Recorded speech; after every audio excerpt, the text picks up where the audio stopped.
Spartans! What is your profession?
This is Sparta!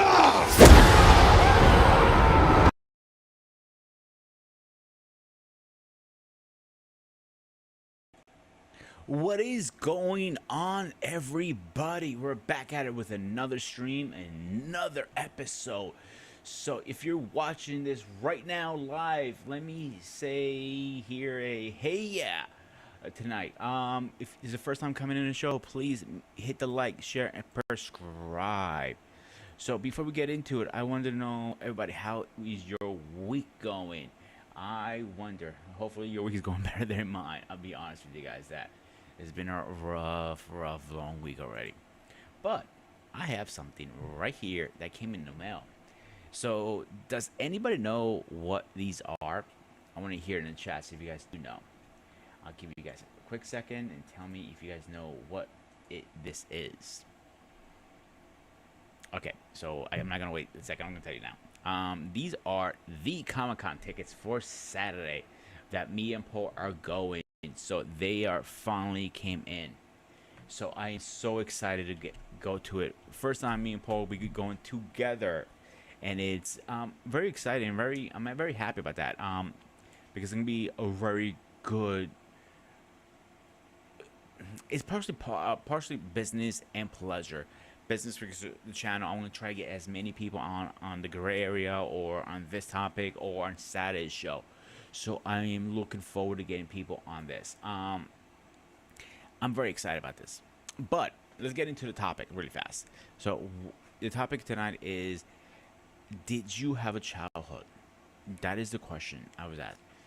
I've been asking this question for a couple days now. A few people. Some people said yes. Some people said no. I just literally just got her a phone with a beautiful young lady, and she said to me, "Didn't everybody have a childhood?" That is a good question. Did everybody? I'm going to push back and say no, not everybody, because some people had to grow up faster. Some people were dealing with some issues in families. Some people had to deal with bullying in school. So, did you actually have a childhood? I would probably say no, not everybody did. That is the issue. And it's not a bad issue, I would say. It's just one of those things that people grew up differently. Like, great example.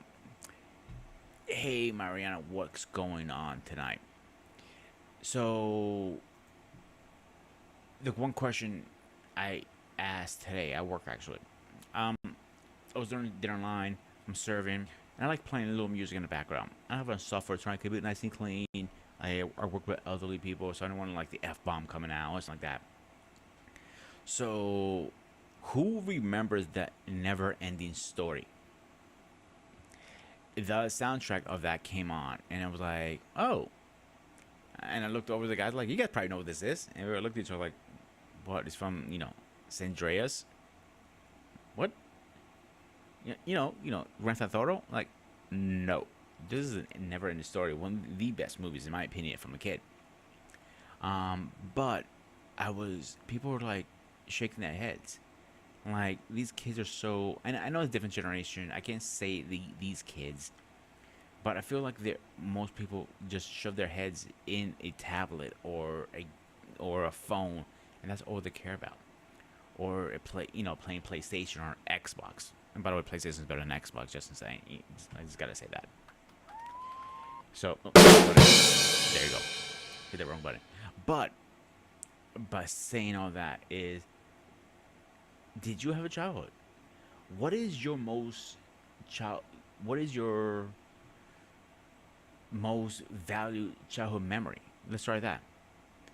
And finishing my treadmill routine. Keep going on with the hard work, Mariana. Keep burning those calories. Keep pushing those weights down. You got it, girl. So this is a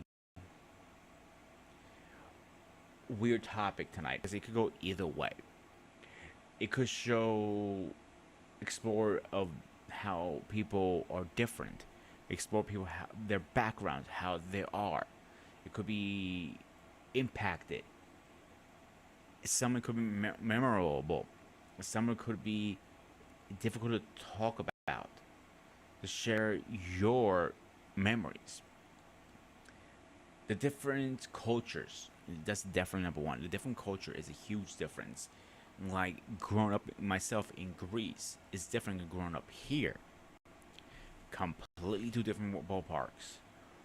Or playing with your friends, your family, your neighborhood, or the foundations of the years you grew up in. The childhood challenge influenced them how to grow up, how to be different. Versus modern times, modern versus past. That is one thing, and it's a huge difference. And that's one thing we definitely need to have that conversation tonight. And I don't think these people do have these conversations. And as many people want to have these conversations, are scared to have it sometimes. We need to have these conversations sometimes to break the ice, break the mold. And it's something that not a lot of people are willing to do, unfortunately. And it's one of those things that I'm here for that reason, to break that boundary. So, with that said, I'm going to drop the link right now in the chats. Where is it? There you are. Bada bing, bada boom. Alright, guys, you know the routine. If you come up and say hi to us, you have to have your camera on. You have to smile. You have to get lights on. And you're ready to talk. So, if for some reason you don't want to have your camera on, please just let me know in the background so I can see who you are first so you're not trolling me. And then I'll let you turn off the camera. So, what is your memory? What is your best memory as a child? Mine, a couple actually, is between here and Greece. In Greece, I remember hanging out with my best friend George, going playing with him, doing stupid shit like running around in the neighborhood, kicking the balls, soccer over there in the neighbor's, yard, and he didn't want to give it to us, stuff like that. Here, it was a little different because I wasn't really accepted as a kid here. So my childhood was completely different. So playing Nintendo was my memories. Or watching cartoons, anime, stuff like that. That was most of my friends were that, because I didn't have a lot of friends here. So when I did make friends, I kept them very close to me because I didn't have a lot. And we used to do stupid shit too. Like whatever you think, like getting in fights and all that stuff. But most of us, we're geeks. As geeks, we play video games. And I know I just said it before, most kids shove their heads right into this. But we were not on that 24/7. We still had a good time. And we always enjoyed it. Uh, and we had a great time doing it. But I also look back now. Because I look forward now. I apologize. Do you feel comfortable leaving your child running around in the neighborhood with everything going on now? Or definitely with social media now, everything going on? Personally, no, I don't. I would not feel comfortable with it. So the childhood that kids are having now versus back then, it's completely different. It's not the same anymore. It's a huge difference. So we have to keep that in mind. Like one of the questions we're gonna ask tonight when the guys start showing up. I know David said he'd be here in a few minutes, so we're gonna wait for him. But how did your upbringing share the person you are today? That's a great question. And I was scrolling through Facebook on my break today, and I came through an old Power Ranger episode. Not the episode part. It was like I remember back in the day they used to have scenarios like, oh, what would happen if this happened, or what would happen like some being a bully or don't give up. GI Joe was one of them too. So they had a meaning behind the story. Now, if you watch today's cartoons, they don't do that anymore, guys. Think about it. The cartoons don't have a meaning. Like, come on, the best cartoon they have is called SpongeBob. Do I need to say more? Goddamn sponge in the sea is not gonna tell me how to live my life. No offense. Part of the childhood, I personally believe it is the cartoons, because that's what kids grew up on. Hey, I still watch cartoons to today. Call me whatever you want. I don't care. I love watching cartoons today. I think I get a kick out of it still. I do enjoy them, and I think they're great, to be honest with you guys. But the cartoons these days is different. They're just entertainment. They're not entertainment with a lesson like what we grew up on. And that is the difference. That is the huge difference. So I definitely say we definitely need to rethink how the cartoons are delivered to the kids. It's different when an adult watches cartoons, let's say an anime or whatever, that is more adult driven, for example. But I don't want kids to be watching that personally. That's my personal opinion. Okay, so like the other thing that I grew up with is sports. And I'm not sure how many kids actually do play sports anymore. And that is the question. The three sports I always involved with as a kid was, you just hand it a little better and the mic's not away, is soccer is number one, because soccer is universal, is a big sport in Greece. That's why I got into it. Football, American football. I got into that as a kid because I did enjoy playing football. I was good at it. And they told me, here, see that guy with the ball? Just hit him. I didn't know what I was doing when I first started playing. I didn't know the rules. I just hit that guy. Okay, I can do that. It's simple.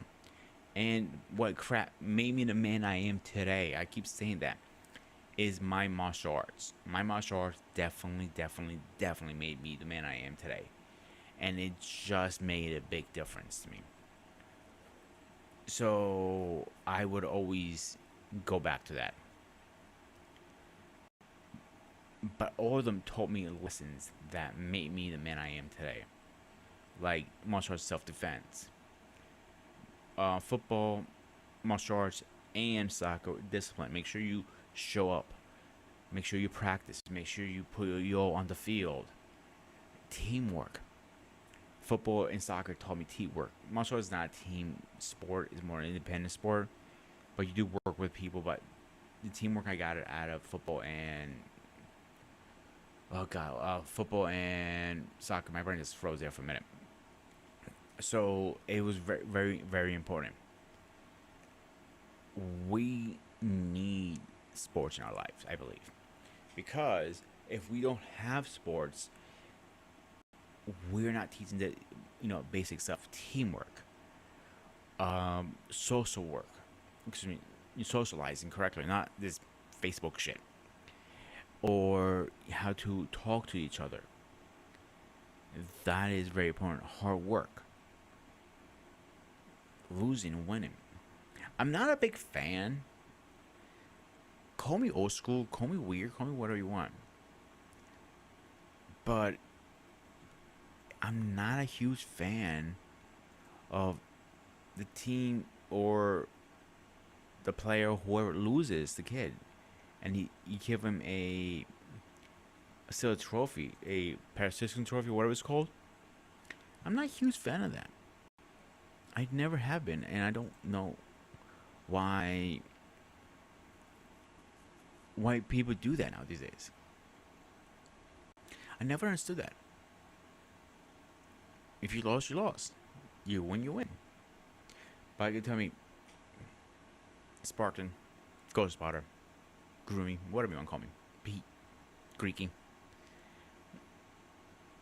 But the kids, yeah, they're kids. Key word. They need to learn how to lose too. As much you want to teach them how to win, you also want to teach them how to lose. It's very, very important. And if you don't do that, what's the point? That's what is the point of sports. Teach them how to win and lose. And people forget that sometimes, I think. And I don't know, maybe I'm being overcritical here, but that's how I personally feel about it. You have to learn this stuff. That's part of being a childhood. I remember climbing on stuff, climbing on people's houses. Oops. And they're screaming at us. But imagine you kid today climbing on a goddamn roof or something. The cops would probably be called on your ass. Or, now I hear like these Karens out there yelling at kids or making too much noise, and the cops show up, and the cops are like, I'm not doing shit here. They're just playing, they're being kids. I'm being loud. Fuck it. It's midday. Okay. It's not midnight.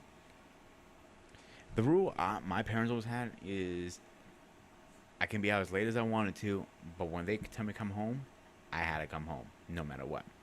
But if I wasn't where I told them I was gonna be, I'm in deep shit. So I always had to be where I needed to be. For example, in Greece, if I was at George's house, my best friend, and my grandma called, the house, George's house, says, time to go home. I mean, it's time to go home, no matter what. Now, my mother, when I came here, it was a little different because the cell phone thing came in effect at the time, so I had a cell phone, not right away, I would say I got my first cell phone in high school. It was a prepaid, it wasn't like something serious. And I had to do what I had to do.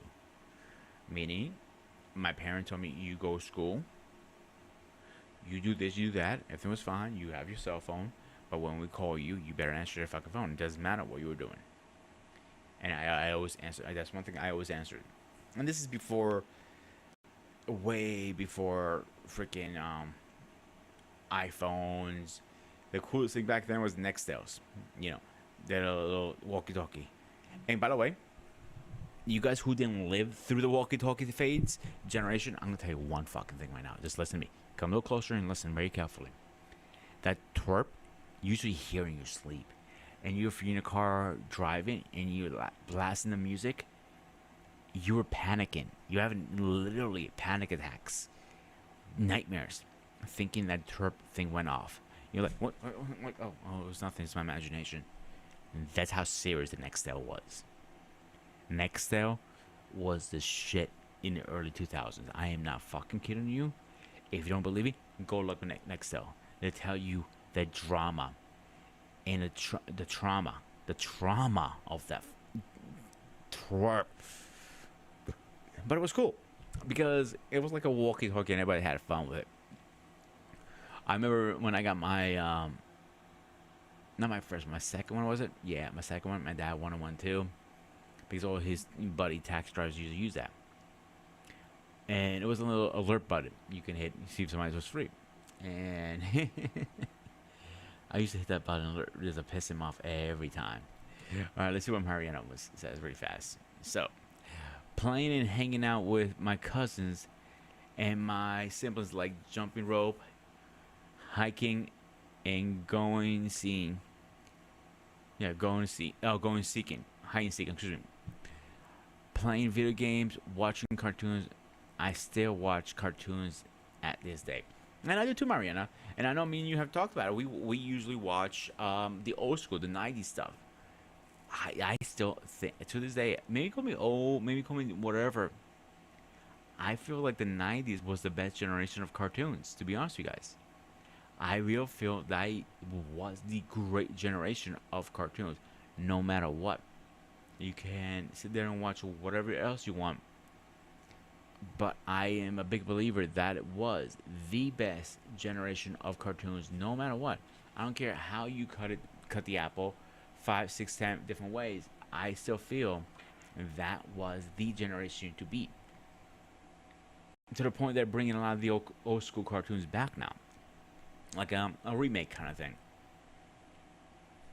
Correct me if I'm wrong, guys, but if they're running that good, why would you remake them? So here, let me look this up. Actually, I'm curious. To be honest with you guys, where is it?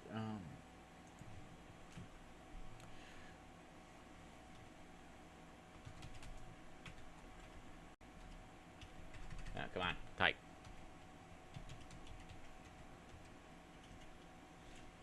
Let's see what we got here when this list comes out. So some of the remakes are. This is not right. I can tell you already.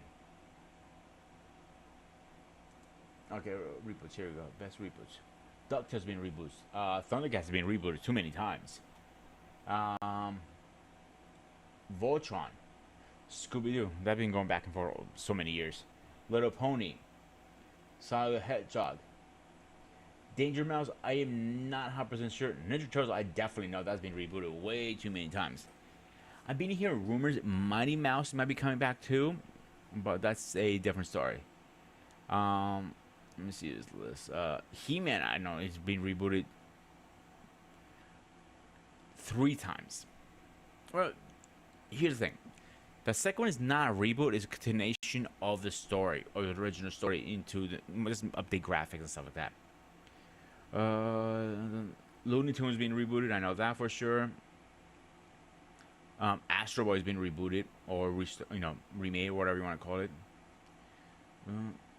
She-Ra. I didn't know She-Ra was rebooted. Huh, that's funny.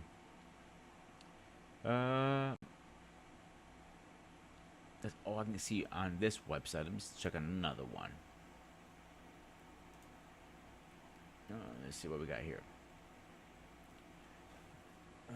Talked about that one already. DuckTales we talked. Scooby-Doo we did talk about. Oh, the Magic School Bus was rebooted.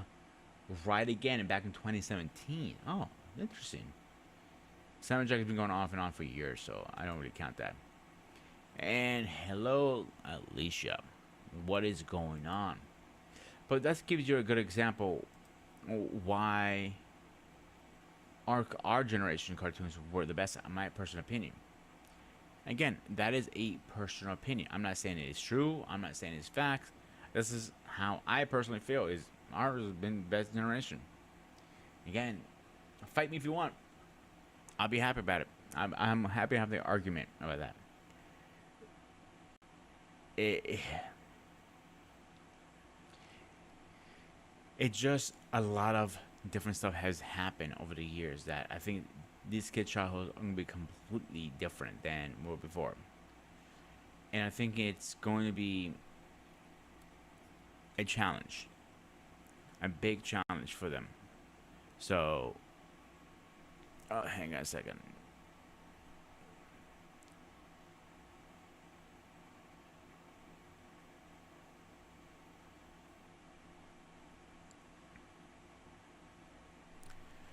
So we need to keep that in mind.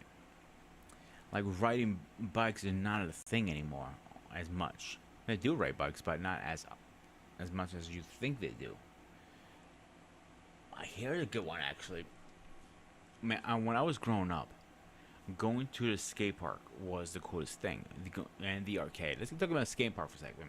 I wasn't a skater, but I was very fascinated about it. I thought it was cool. I respect what they do. I just couldn't. I couldn't do it personally because, well, me and skates don't really get along too well. Let's say I would bust my ass on a heartbeat. So the other place we used to hang out, I said arcades. Arcades are coming back now, but I think they're more for adults than anything. I don't think they're really for the younger crowds because let's be straight up, guys. Would you prefer go to an arcade and spend money or buy a system and just have it at home and hang out with your friends? I think the answer is straight up there. It just this is one of those things.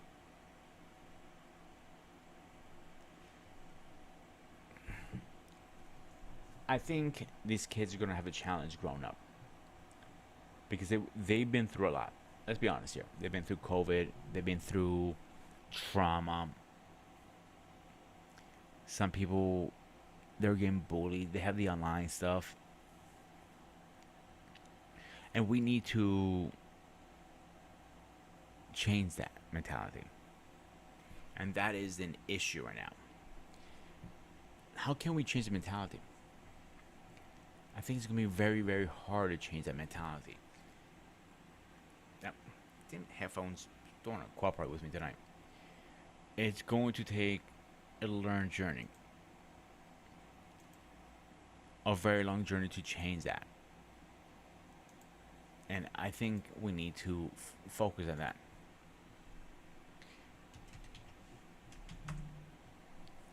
So, keep that in mind.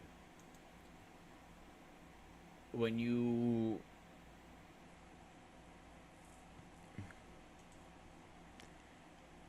talking to younger, oh, here we go, and we got a comment coming in.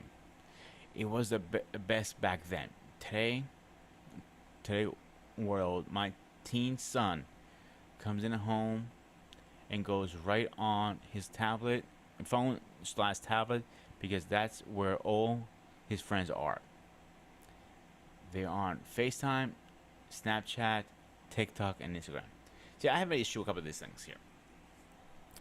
So, not as much the FaceTime. I get it. This is how kids talk nowadays. Okay, cool. Snapchat. I kind of have an issue with that.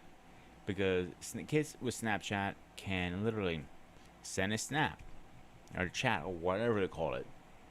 And it doesn't save it like a text message. So, they can be talking about anything.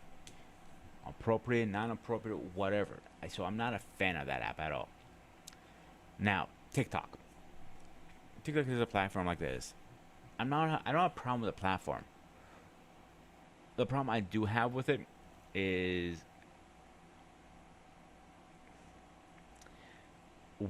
what are they exposed to? Some stuff they're exposed to is not appropriate. I heard rumors at one point they were trying to ban TikTok because how inappropriate stuff are. So I don't know if that's true or false. So that's the only rumor. Instagram, as long as monitored, it's fine. Same thing with Facebook. Again, I'm saying every kid has to be monitored, but just keep that in mind. Sometimes you need to. I know there are apps out there that tells you what message to send. It tells you everything that they do on their phone or tablets. So you have that, have that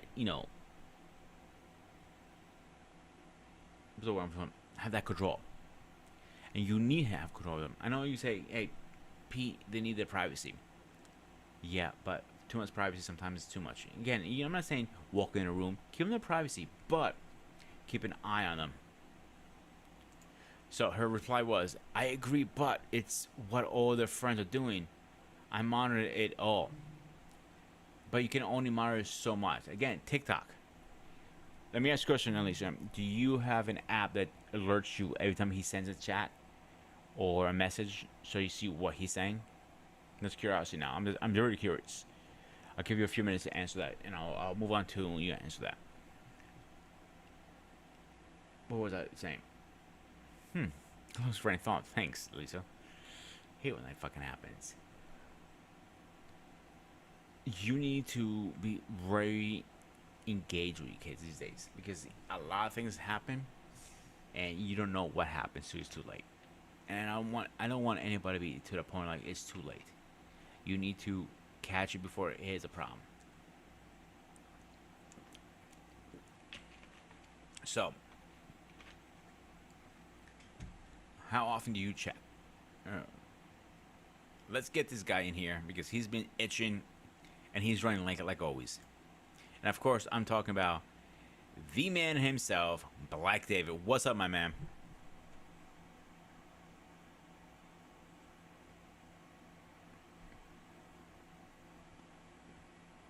David, can you hear us? Hey, can you hear us? Hey guys, how you doing? What's going on, my brother? How are you tonight?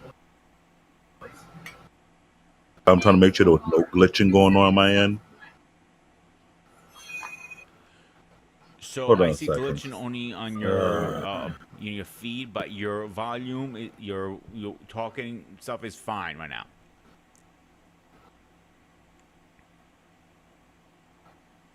Or I was wrong.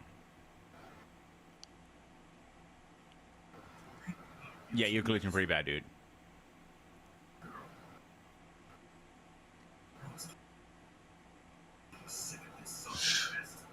Do you need a minute to work on it? Want me to take you off screen?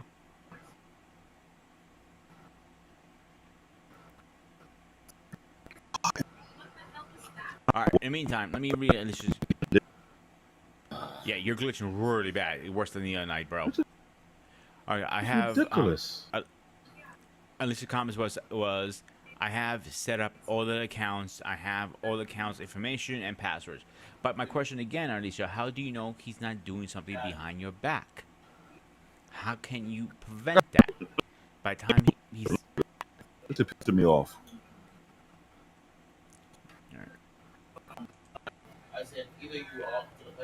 so Not to question. till you figure out what's going on with that. Excuse me. How do you know he's not doing something behind your back? Yes, I get it. You have a good kid. You trust him. All this stuff. I get that. But kids are going to be kids. They're going to try to push the boundaries as far as possible. But having Snapchat is a great example. Snapchat sends chats, but after the second or third message, it starts deleting each other. This is why kids love using it. They don't have to worry about deleting it.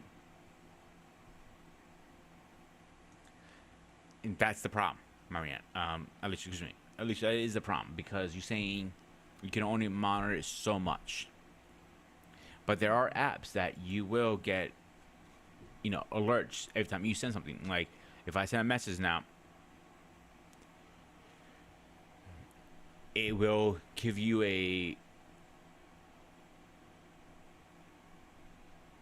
okay, so for example, if your son sends you, I can't remember the app. One of our brothers who streams with us told me about it.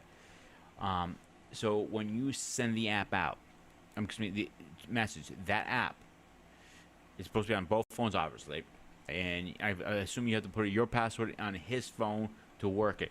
So when he sends a message through his phone, even on WhatsApp, even in Snapchat, it will send it right to your phone. You can see exactly what he's saying. Yeah, I know you're going to say, well, I don't want to do that. I want to give him, I trust him enough. Yeah, it's freedom. But too much freedom is also cause a lot of troubles. And just keep that in mind. So, Brink app, maybe, I'm not sure what the app is called. I know it is an app out there. If you really think about it, it's an app for everything now. Again, I don't know if it's free or it's a fee. I have no idea. I've heard of it, and that's all I know. So keep that in mind, guys, and like you can monitor more.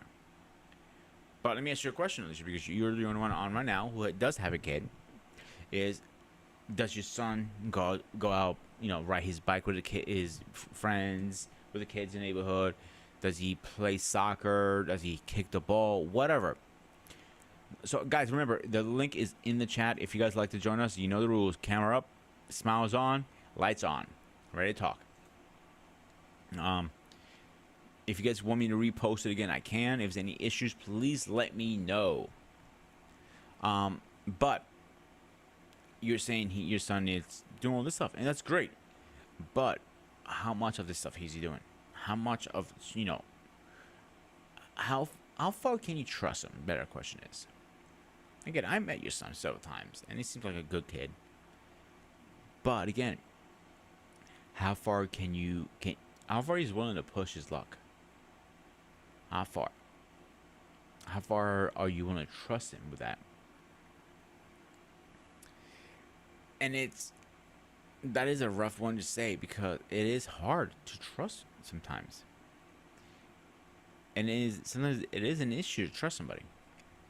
Even somebody us now meeting new people, that's hard. Very hard.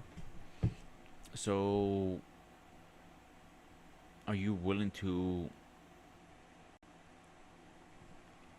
do it? Are you willing to trust them? That's the question now these days. So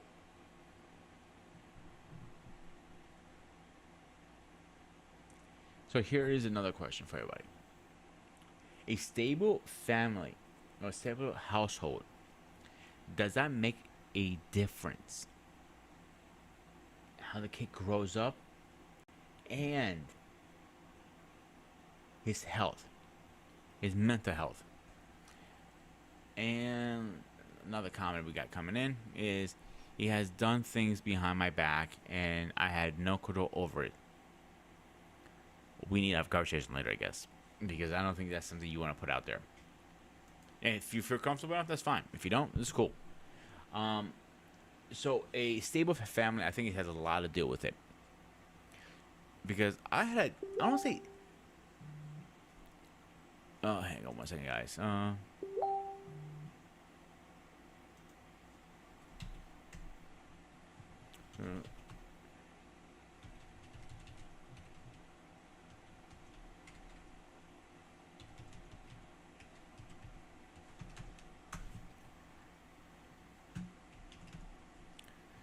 So I was saying, I do believe, my childhood was pretty decent. My upbringing was pretty decent. My stable home was decent. It wasn't the greatest at times, but we had issues like every family. I'm not saying any household will be the greatest, but what I will say that helped me dramatically, 100%. Being the way I am now. That's why I believe in marriage, kids, and all that stuff. And a lot of people don't believe in that anymore because of that reason, or that reason. So you need to fix that. And it's hard. It's very, very hard sometimes. You need to find a way to fix it sometimes. It's up to you to fix it. But sometimes it's not that easy. It could be not both parties. It could be one or the other.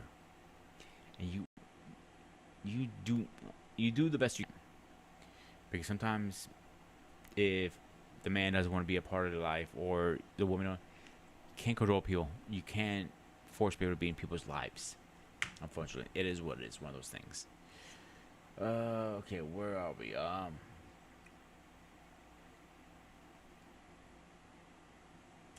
Great question. How was your relationship with your parents or grandparents or guardians influence your childhood, that makes a big difference. I mentioned it before. Oh, excuse me. Sorry, guys. I've been a long goddamn week. Thank God Friday's tomorrow, right? Thank God. I don't know about you guys. I'm after work. I'm going out for a fucking drink. But in the meantime, I do believe your relationship with your parents, grandparents, or guardians is a huge difference. Why I mean that? If you have no relationship, you can do whatever. If you have a relationship in trying to guide you or teach you or whatever, yes, I can see that. I can see the difference. Like, use my dad. Me and my dad didn't have the greatest relationship growing up, but he did try. I will give him credit when it's due. And one of our things was movies. We always watch movies. He was picky on his movies. I can credit that. He will not go sit down and watch a Toy Story or any anime movie or cartoon movie, whatever you want to call it. He will never sit down and watch one of those. I'll tell you right now. He would definitely watch a cowboy movie or thriller. Some of those movies he took me, I shouldn't have been in there. I was too young for it, and I still watched them. But one thing my father always do, and like as we're watching the movie, he'd just come over and like, "Hey, do you like the movie, kid? Or do you like the movie, buddy?" And like I said, "Yeah." And like, and we continue watching it. If I said no, he would get up and go somewhere else. Meaning, we used to sneak into other theaters sometimes. And that didn't happen too often. I even remember when you were able to sneak into other theaters. You bought one ticket and you end up watching 5 movies, or 2 movies, or 3 movies. You spend the whole day at the movie theater. Now you can't even get away with it because they, assign your seats. So, don't know if you can still do that. I wonder if you could. Try to push my luck one day. Let's see. But your relationship with your parents is different. It definitely is a big thing. Now, when I grew up with my grandmother, my relationship with her was strong, was great.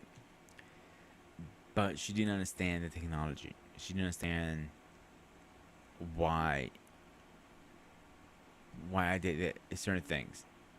Why I like video games. She didn't understand video games at all. It was never a thing for her. She never liked those things. Because she did not understand that. And before you don't understand something, educate yourself, learn about it. And it's a huge difference about it. So, before you say stupid or retarded, learn about it before you say anything negative about it. It's a big difference. So, let's see, another question. School. So this one is a rough one for me. So because I went back and forth in so many schools over the years. So I was never the popular kid. I was never the cool kid. I was the kid. That's it. The kid. The kid was in school, did his thing, went home every day. So when I made some friends here, I moved to Greece then. I mentioned his name before. George was my best friend. He's always been there for me. He's always had my back. We grew up together, pretty much. We were like 2 blocks away. We were like more like brothers in different houses than anything else. Like same thing with CQ. He's like my brother, but we and him didn't know each other back then. But me and George know each other for 30 plus years. If that doesn't make me a brother to him, I don't know what does anymore. So, when I first moved to Greece, they used to call me the American. That's one word you don't want to hear out loud in Greece because you don't want to get kidnapped. It's simple that people think you're from America, you have money, and that is not the fact. And then I moved to the States. back to the States. I was bullied beyond bullied because I dressed different. I acted different. I had a very very thick accent back then. So it really bothered people. I was different. Now it's acceptable to be different. Back then it wasn't. I was into comic books. That was a no-no back then. You were into others activities that most kids weren't. Again, that was weird to them. That was a no-no again. I didn't get accepted with my group. I don't say group. I wouldn't even say friends at first. Classmates. They became friends till, I'm trying to think what year that was. I was in my 10th grade. My last year in New York before I moved here, that's the only time I got accepted. And it was the first time as my childhood, keyword, first time in my childhood, that I was never staying home. I was going out and doing things. Hanging out, having fun. And I did enjoy it.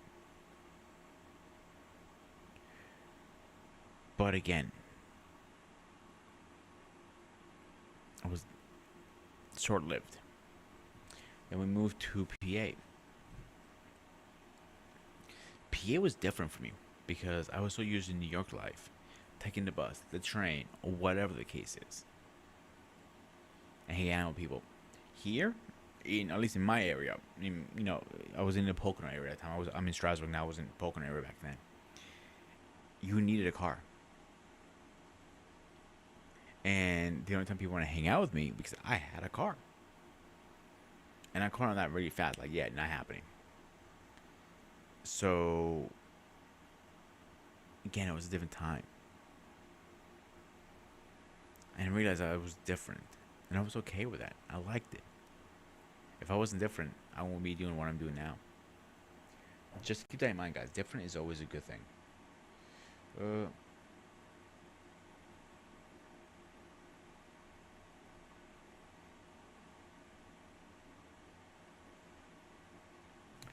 Did you experience any challenges as you were growing up in childhood?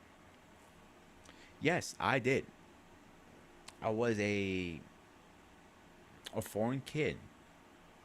Just moved back to America with a thick accent into a weird hobbies that most Americans think it was. They didn't like that. I remember walking in school, probably my third or fourth day, minding my own business, and I got my lunch that day, and as I'm walking to sit down, people are looking at me like I was weird, and weird not in a good way. Weird like, man, he's strange. He's probably gay or something like that. Because I dressed different. I was different. I remember that same day. Kid made a comment to me. I made a smart comment back. I'm like, fuck it.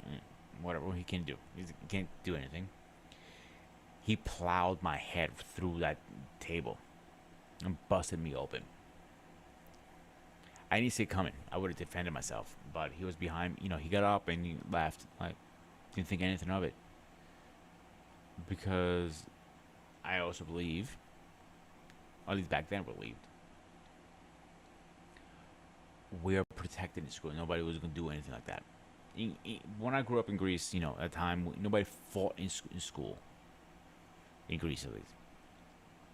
People were fighting right and left. But I promise you one thing. Next time I saw him, it wasn't the same conversation. Things went differently.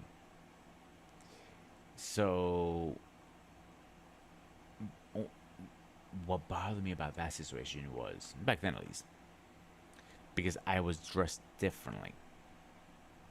I had clothes from Greece, not these name tag shirts like Nike or so on.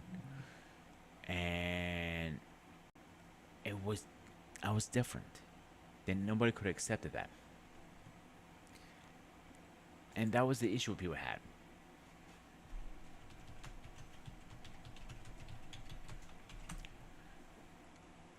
And that's where I would say it took years to my parents accept it. Listen, we're not in Greece. Let me express myself anywhere what I wanted to wear. A little backstory on that. What grade was I in? Seventh grade. And I was having a bad day. I didn't mean anything about it. I made a stupid comment, but I didn't know how bad the comment was. And the comment was like, life sucks. The teacher didn't take that as just a comment. She took that very seriously. Counselors came in, they didn't want to talk to me, the whole 9 yards. So they end up suspending me till I see a therapist by the state say I'm clear to come back to school. So my mother had a shit fit. She was gonna rip me a new one, pretty much. And she did. She destroyed my ass completely. And so we ended up getting on the phone. We got a therapist, and she had her opening. She came to the house. She asked me some questions, like some of the questions, like, "Do you put your bed on fire?" I'm like, "What? Why would I put my bed on fire?" Stupid question like that. Some of her series, like, "Oh, do you cut yourself? Do you hurt yourself?" So on. And the therapist turned around and looked at my mother. She goes, "I don't think your son is anything wrong with him. He was having a bad day because he's getting bullied because the way he dressed. I think you should let him buy his own clothes. Let him be a kid." Greek parents are very controlling. It's like, "Yeah, nope, not happening. No. So, after the therapist also spoke to my father, and seeing my father says, "Listen, if this is what it takes, I'll let it go. It's fine." So I went ahead and did my thing. Went back to school the next day.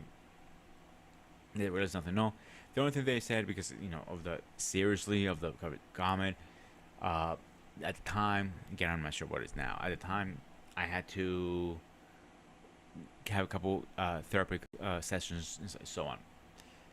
I'll tell you one thing about therapy. I'm a big opponent of therapy. I think everybody should get it. But if you're forced to take it, it's never gonna work. You have to be willing to go through that door. You have to be willing. You have to, when they tell you have to get therapy, you're not gonna listen to anything they're saying. You're just gonna and just let it through one ear and out the other.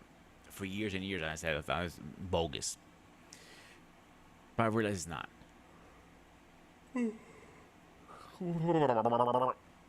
Okay, back to it.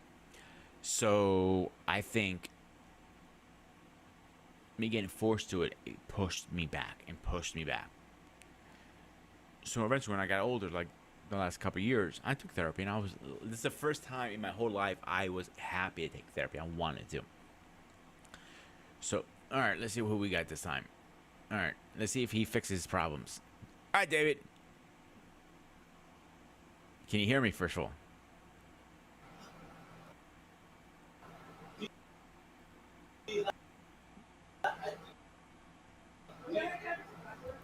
All right, I can hear you. Can you hear me?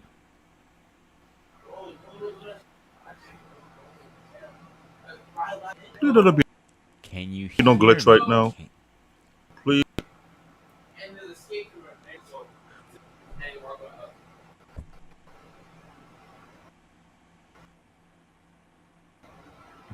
This computer of yours has been a pain in my ass since you put it back together. I'm sorry. I'm not trying to be the pain I had, but today Can you hear me? Problem. Today have been one of those days. Okay, I'm listening. I've been getting rushed with called. I've been able to work on this thing before this tonight broadcast.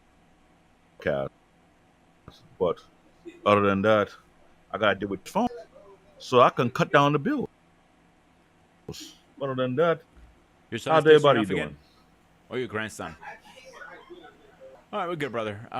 So we're gonna have you take the floor for a No, minute. my I want to. We're talking about. I'm sorry. you're glitching. I'm not glitching on it one bit. I thought you glitching just a moment ago. No, Oh, I'm okay. watching everything fine here. So, guys, Just trying to if make sure everything on final in the line. chats, can you guys help us out? Let me know if anybody's glitching. If it's Black David, I'm going to New York and busting his head open. So I'm gonna I'll give you the panel for a minute and tell me when you hear, did you have a childhood? Tell me what's on your mind.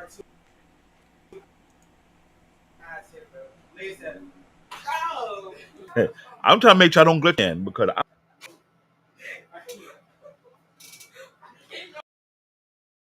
hey everybody, how you doing? Um, what's going on? I know I wasn't coming on time. This topic, what do you have a childhood? And I out of yet, our childhood took a long vacation away from me. Knowing the fact coming from an African background, when you're the first son, okay, to now you don't really get childhood unless they allow you to have one. But what I know need to go through, but you get a ton of responsibility when you have siblings. So I grew up whereby after my brother was born, everything, my childhood got cut short. I'm not allowed to have fun anymore. I gotta look out to my.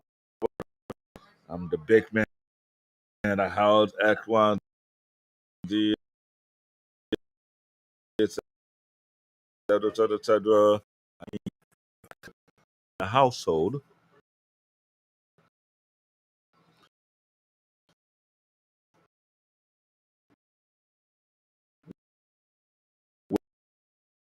where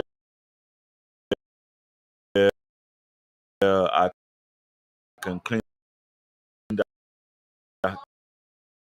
whole kitchen, the whole living room by myself without no problem.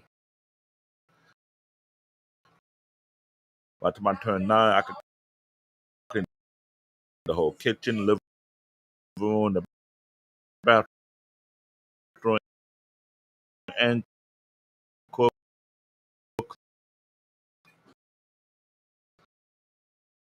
And then some. My brother had to go through the same thing afterward. So it kind of like, as I got older, I take watch my child not go to eat ever again. So I never had to check the draw one. So it's what it is. I like time felt like did a play or down one with the out more like we being respectful. Hold, open the door, do all the kind of thing, holding that chair. They think, man, you weird, son. Get out. It happened, but do I what I have a childhood?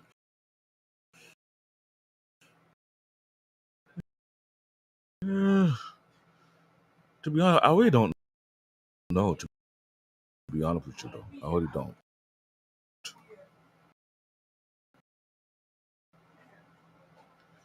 I think being responsible. I'm wrong to All say what right. I just said. All right. First of all, before we go, you're breaking Oh, up I'm pretty breaking bad. up. I'm getting a lot of Yeah, you're getting glitching and breaking up. So when I I see see the you comment. next time, I see the comment. I'm trying to figure what is going. I'm throwing your goddamn, I'm throwing that fucking PC out the fucking window. Because when you were on laptop, we didn't have these issues. No, I'm going through so much crap with I'm being pissed off right now. I'm like, what the hell? And I barely touch it because of the freaking router. See, Which right I'm now mad you're fine. A minute ago you with. were I'm like, breaking up. why So they had to do me dirty like? all right, right now you're good. So my childhood was a little different, like I said, because I grew up in Greece with my grandmother, who grew up, during World War II. So it was a different decade. Like I was literally talking to somebody today about childhood, and I was telling him like I opened a door for women, and like you do that? I'm like, yeah. Don't you? Like, no. She has her own hands open herself a fucking door. I'm like, okay. I get flowers for her. Like, what'd you do? Nothing, just because I want to be nice and tell her I'm sweet and I think and I care about you, not because of Valentine's or anything like that. I'm like, no, I only get flowers when I'm in a doghouse and I'm getting some, I want to get some tail. I'm like, that is the problem. So I grew up differently. Like I was saying earlier, like the cartoons we used to grow up, they were different. Cass, what's going on, my brother? How are you tonight? And they're rebooting all the cartoons or remaking them Tiny because they were that girl. damn good. So let me ask you a question really fast. What is your most valid childhood memory?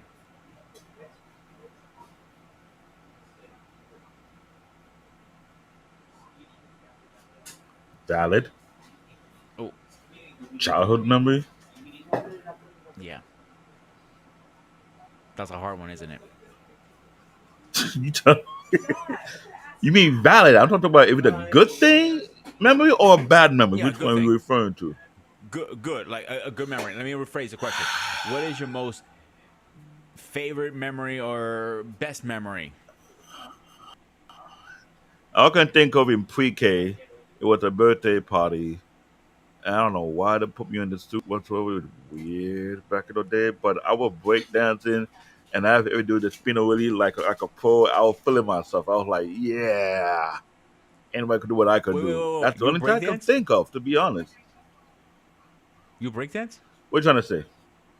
What you trying to say? I thought it was an earthquake again. What are you trying to say? What are you trying to say? I said it. I What fucking are you said trying it. to say? It now explains all the earthquakes we've been getting. But seriously, okay, Okay, you I'll give got you that. I'll joked give you out. that. You break dance? Eh, No, I do the Egyptian, right? Okay, whatever.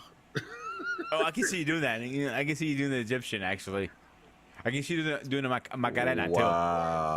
Wow, I did the really? Macarena Okay. as a kid. I'm not going to lie to you. I remember doing the Macarena. So, anyway, okay, I'll give you that. My best, to me, it's rough because my best memories are literally mostly being in Greece, having fun and being a kid. But some are also playing Nintendo and Super Nintendo as a kid, too, and Sega. So I have a little mix there. So, so I wouldn't what count is that part your? for me. Yeah, I did had the play. I had to have the Nintendo system. Do had the Atari, but during that era, it was very conflicting. Whereby my younger brother destroyed my Atari for the 2600, which I was kind of pissed. Okay. Then when we got Super Nintendo, we got it whereby we had the American version at one point. Then we had to get the European version because we got sent to Nigeria.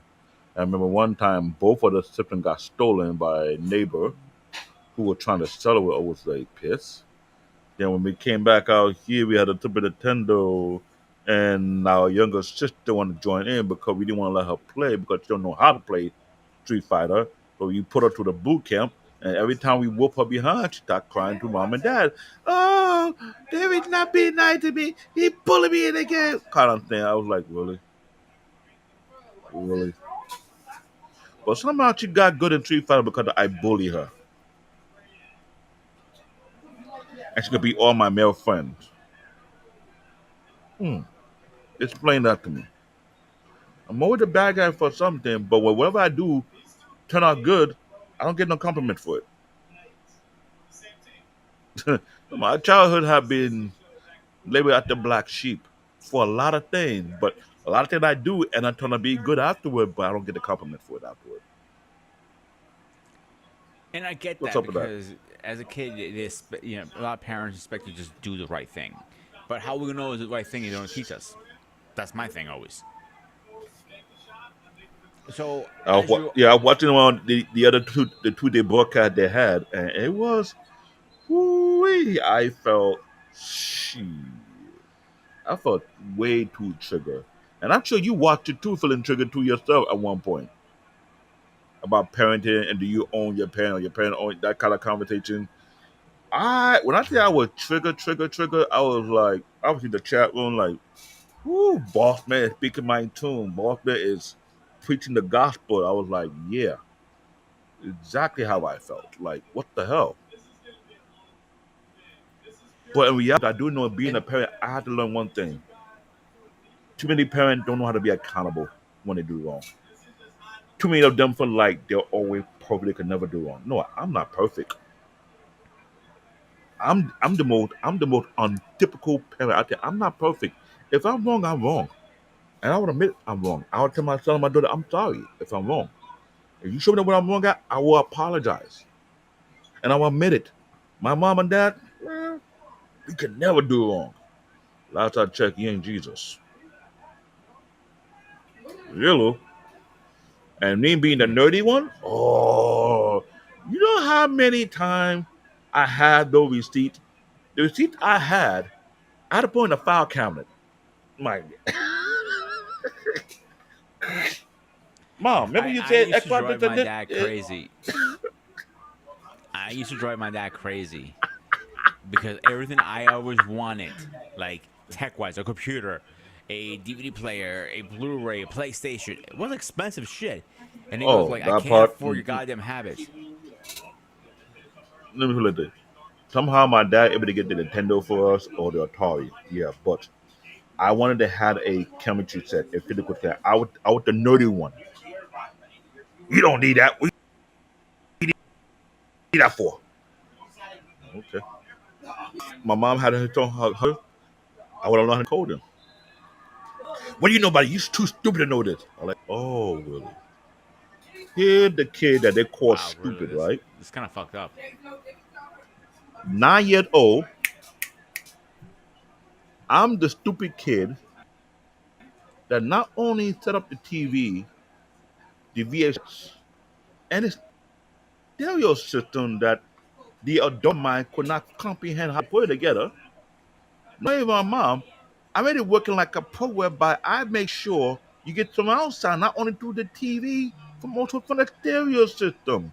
Then when my dad came out of the living room, came out from the bedroom in the living room, asking who did it, my mom pointed to me. It's like I did it. And I give it a look. Oh, I'm the stupid kid, right? Okay. The stupid kid, but I fixed most of the stuff they need to get put together.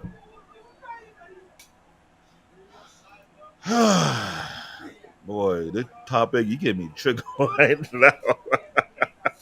I gotta relive all So my, my let me give you a childhood that little. wasn't a childhood. So I'm gonna give you a little backstory right now. What's going on in my life? Because it's funny what you're saying this. So my mother watches Greek TV, but the only way I can get Greek TV is through Dish. That I refuse to pay $85 for three or four channels. So I pay a company called Last TV. It's like a streaming service, right? She goes, I can't find the channels. The channels are all fucked up. Can you fix the channels to get back and organized? Like, I can't fix this. Like, that's how the program is. I go to her. Listen to me, David. Come close. Come close. Come close. Come close. All right. Never, never, never give a smart TV to an old Greek woman. You see your hair? Did you have a little gray there? Oh, See my I got hair? better one. I got a better one for you. Never give a smartphone to the old African woman. No. Period. I done that. I done that to my mother. Okay. So listen to the story. All right. So one day she's arguing with a phone company because we have like a third party for international calls. All right. She's arguing like, I'm done with this shit. Just give me a fucking phone so I don't have to deal with these motherfuckers anymore. Okay, I'll get you a flip phone. She goes, no, I don't want a flip phone. I want a Milo. An Apple phone. She goes, an iPhone. I'm like, how the fuck do you know an iPhone? I'm like, okay, I'll get you the old one. I'm not worried about it. I get you like an iPhone 10 or 11 or 12. She goes, what do you fucking think I am, an old fucking woman? I want an iPhone Pro Max. And she crosses her legs and she goes, and I want a fucking 15. Just like that. I want, you want an iPhone 15 Pro Max? I go, okay, I'll get you an iPhone for Pro Max. Go to the store, I get it, I set it up for her, I give it to her. I literally sit there for a half a day how I set this up, right? So one day I come home from work, I see the phone flying. I see that this is the only thing I see, David. This, like this, flying at me. I ducked. I'm surprised the phone didn't break. Had a case on it. She goes, take this piece of shit back. I want my old phone back. But you said you want an iPhone. And she goes, yeah, but the thing doesn't work for me. She was literally down on everybody. She literally calls some of her friends in Greece when she was in the bathroom taking a shit. Yeah. So is that worse than yours was worse than mine? Let me break down the detail.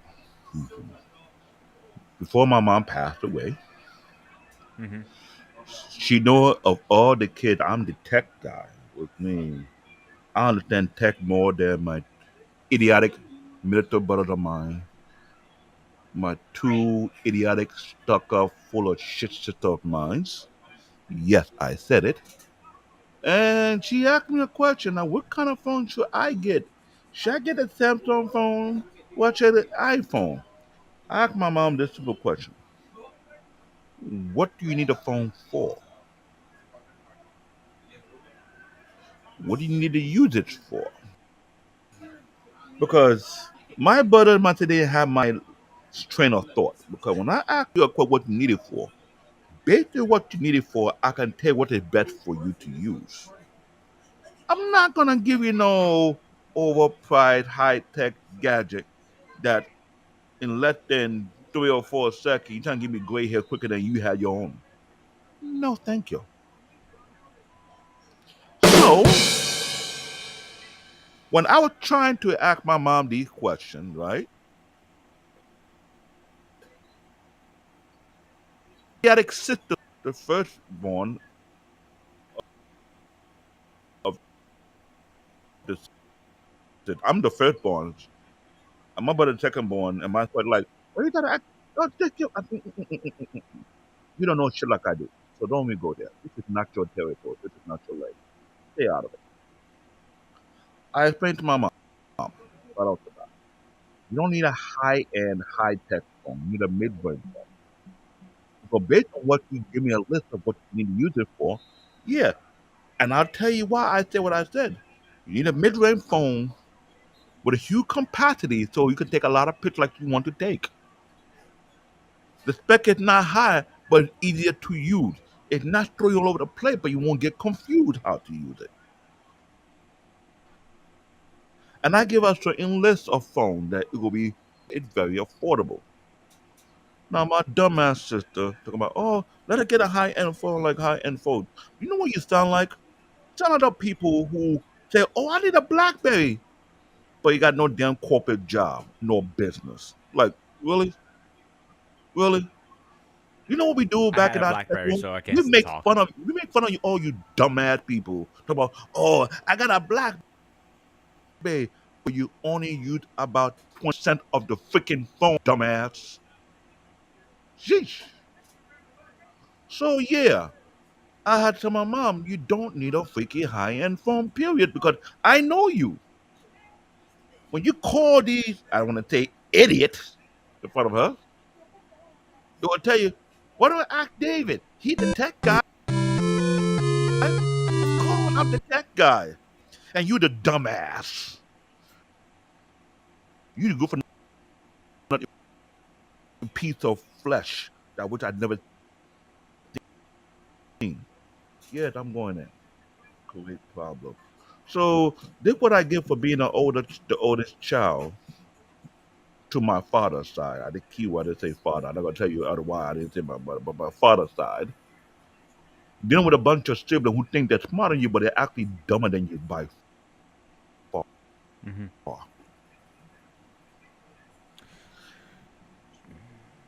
and they stuck on stupid. Huh? Yeah, they stuck on stupid. I predict the shit that was gonna happen years in advance, and when it did happen, and I found out, I was like, it would happen. You had dumb siblings.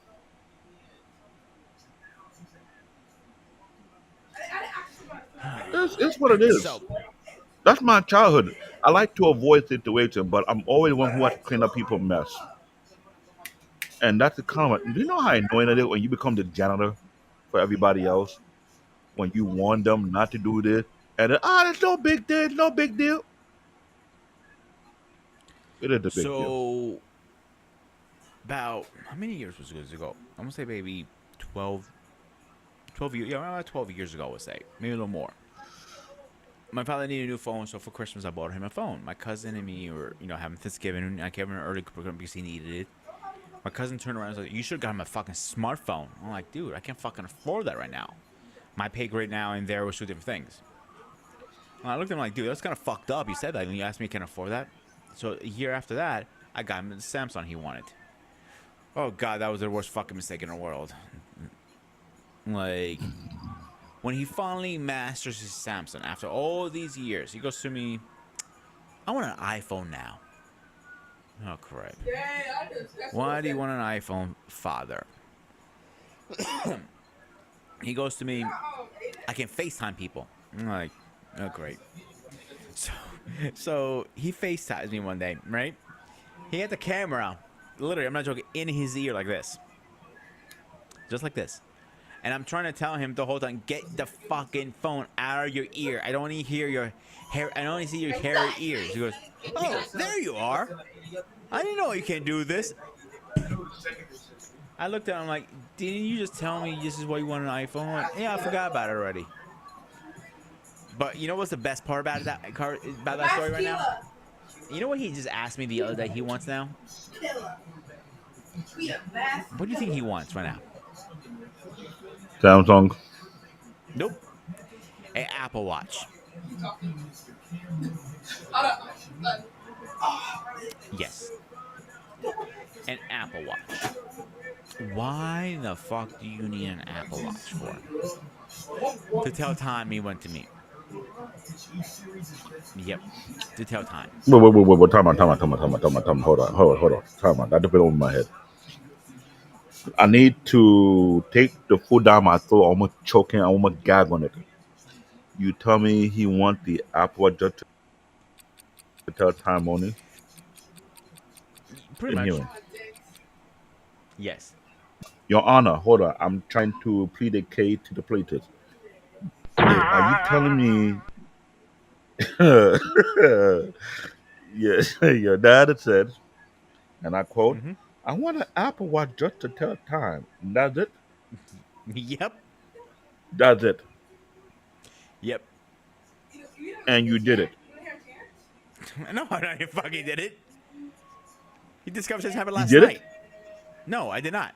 Not yet, at least. This conversation happened last night, by the way. I know. Because I want to choke your ass next. After I throw your computer out the window.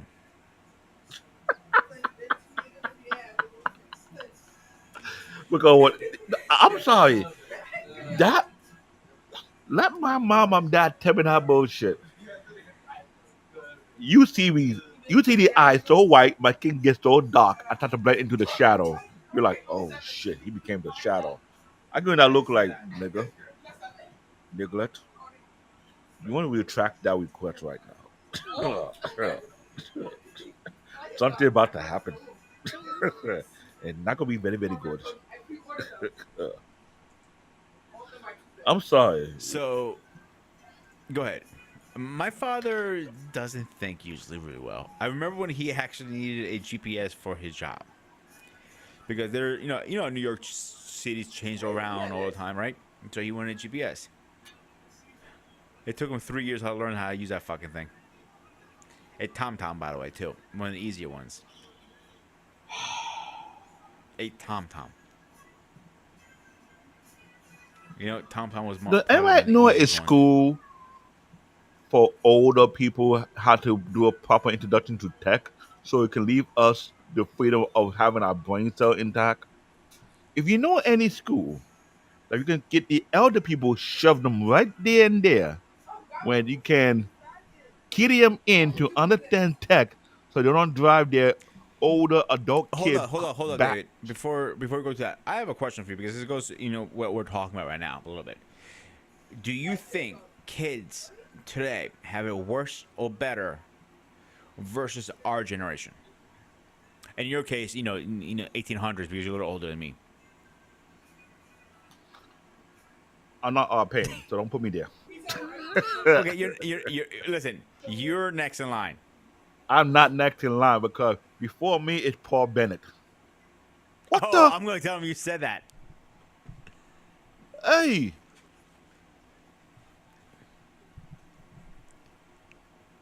What, did you freeze there? what the hell my computer doing to me? Oh, Listen, my possess. I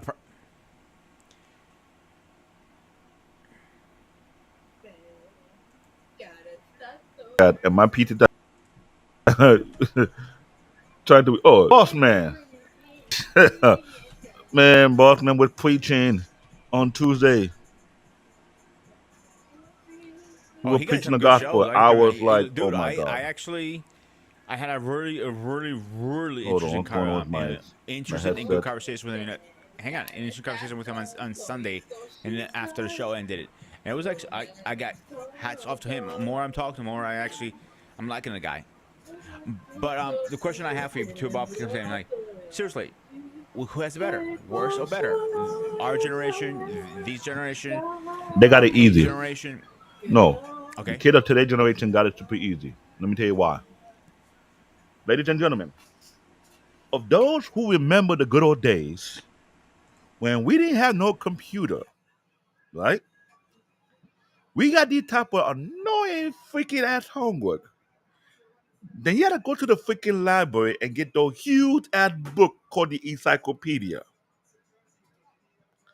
I am sure everybody know how huge and heavy the books are, from A all the way to Z, right?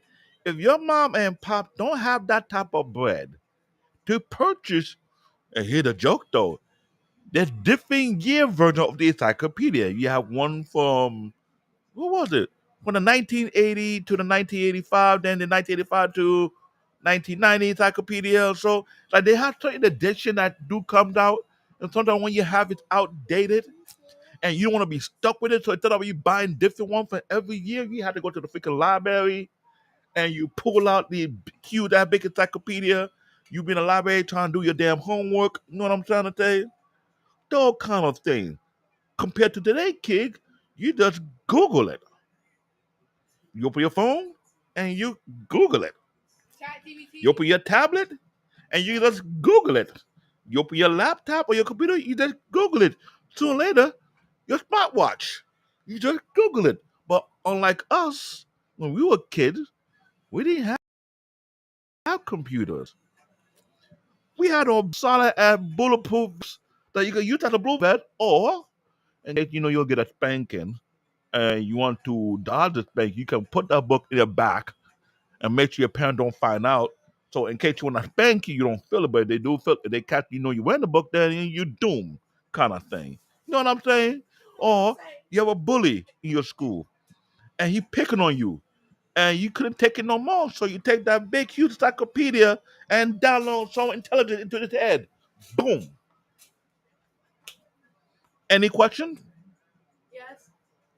Oh, card catalog. Oh, that's even worse. Ooh. If you don't know how to use it, you lost. You know that, right? Now tell these kids of today's time to use card catalog and see how they're gonna figure out. What is this? I don't understand. How do you use this? Here's another one for you. Yellow Pages. Wait, hold on. Now let me do it. No, it's not just yellow pages. There were two big books. You get them almost with it every year. Yeah, every year. You get the huge ass chunk of a yellow page, and you get a huge chunk of the white page. Yellow page for business, white page for resident people name.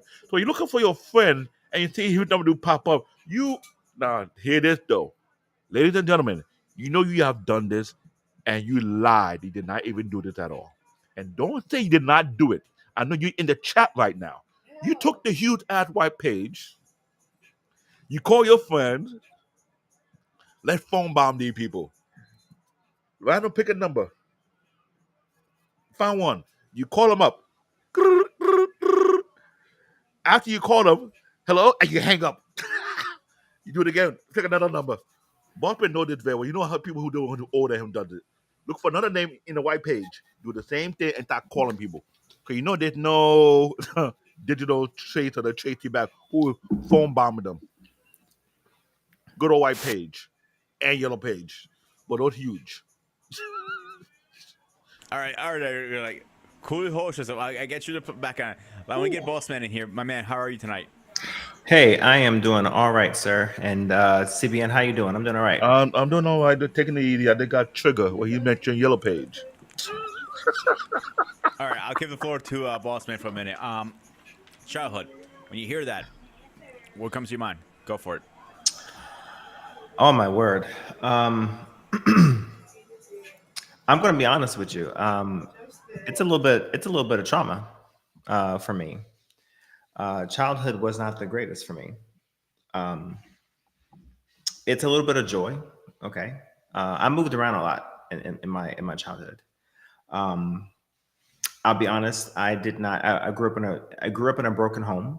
Okay. I did not have a father figure in the house. And my mother's due to my mother's profession, she was not around very much. So with that in mind, I pretty much was a nomad most of my childhood. So I had to find areas where I had to find areas of basically, joy or childhood, interactions with other children in the 90s for the most part, and in the early 2000s for the most part, in 1, 2, 3, or 4 different states, and for the most part. So I don't really remember too much of my childhood for the most part. So it's a little bit of trauma for the most part. But I can tell you that in those moments, let's see, I remember a little bit of freedom because you used to be able to go outside and enjoy outside. These kids nowadays don't necessarily do that anymore. So just being able to ride a bike, go down to the little spot where your parents said, or in this case, guardians that I had said, okay, this is your deadline. This is the spot where you're no longer supposed to cross. And your ass better not cross this spot, and you knew where that was, right? And then as soon as you got a bike, and your parents is basically saying to you at the beginning of the day, leave this house and don't come back unless you're going to stay in. And once you're in, you're in, because my AC, you run up my light bill type stuff, so we stayed outside all the time. All right. And you bet your ass I crossed that threshold, and I went down 2, 3, 4 streets, and we were basically outside all the time. You're talking about Yu-Gi-Oh cards, Pokemon cards, man, going down to Dollar General and getting Kool-Aid packets and stuff, and trading cards and chasing down ice cream trucks and stuff. I mean, trying to go to each other's houses and figure out who was available to come outside and just roam the streets for the most part. But street lights, being home before the street lights, come on, that type of stuff. Couldn't wait to for school to be out, to do just that, go outside and just be outside all day for the most part.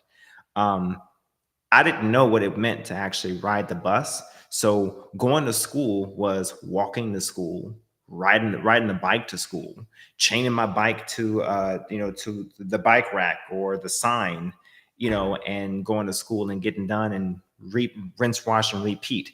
These kids don't know anything about walking to school in the snow, Um, riding a No, bike they in the don't. snow.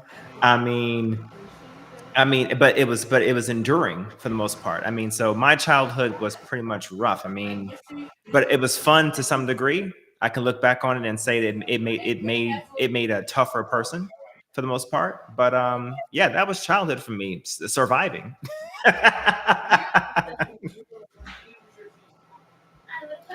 I recall those snow days.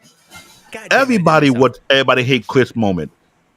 It's snowing, you still go to school.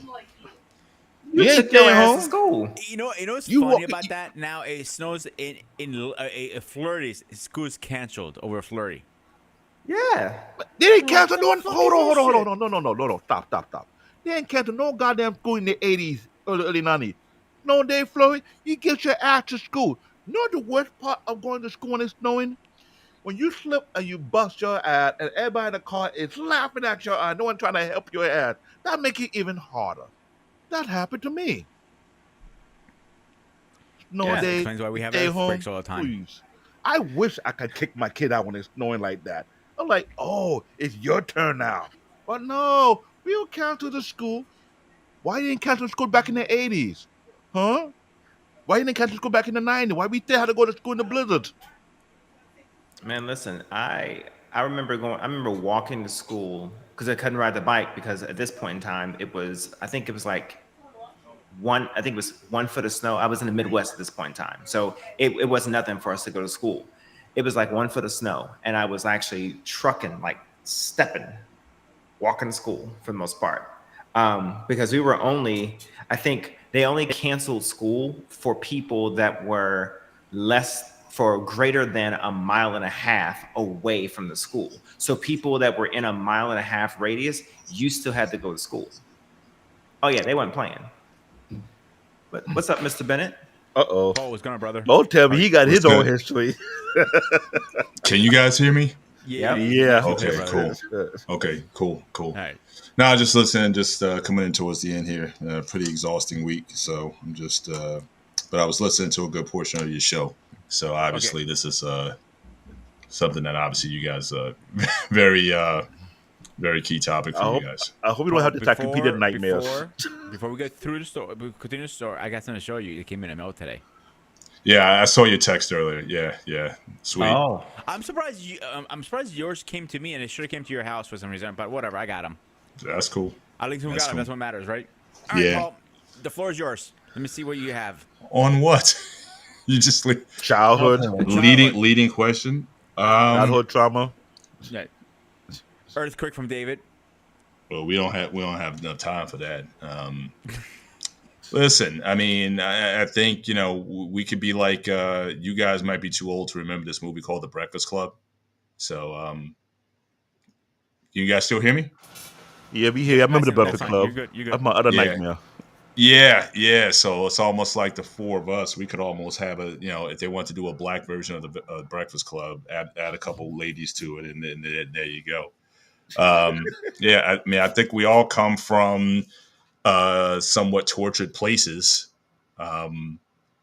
Certainly situations that weren't ideal, but for very different reasons.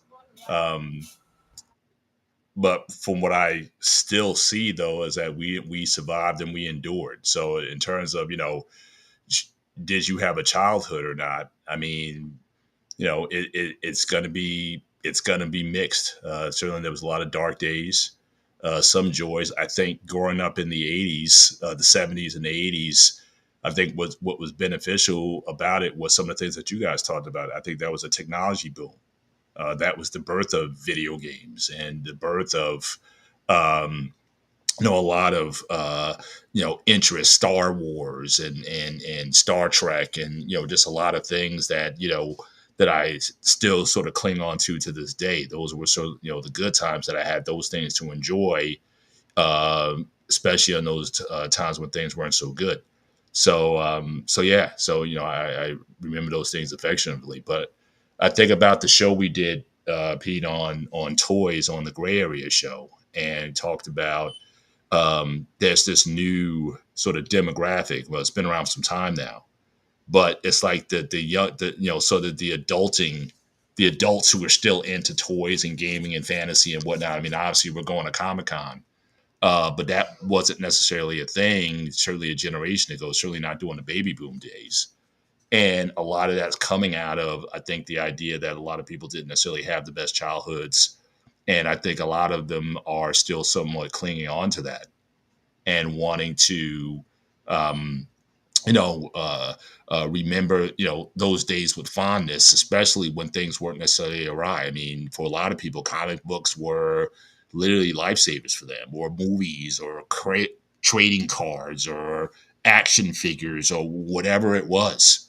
So I think some of this has to do with us trying to sort of, relive some of those favorite memories of childhoods, especially when our personal lives, especially the things that were happening in our homes weren't the greatest. And so it certainly gives us a sense of attachment. I mean, I'm kind of that way with the music. I mean, I remember, um, obviously, the 80s, again, the birth of rap music. Now, again, I'm not as much into rap as I used to be. In fact, I haven't really listened to rap seriously since like 1996.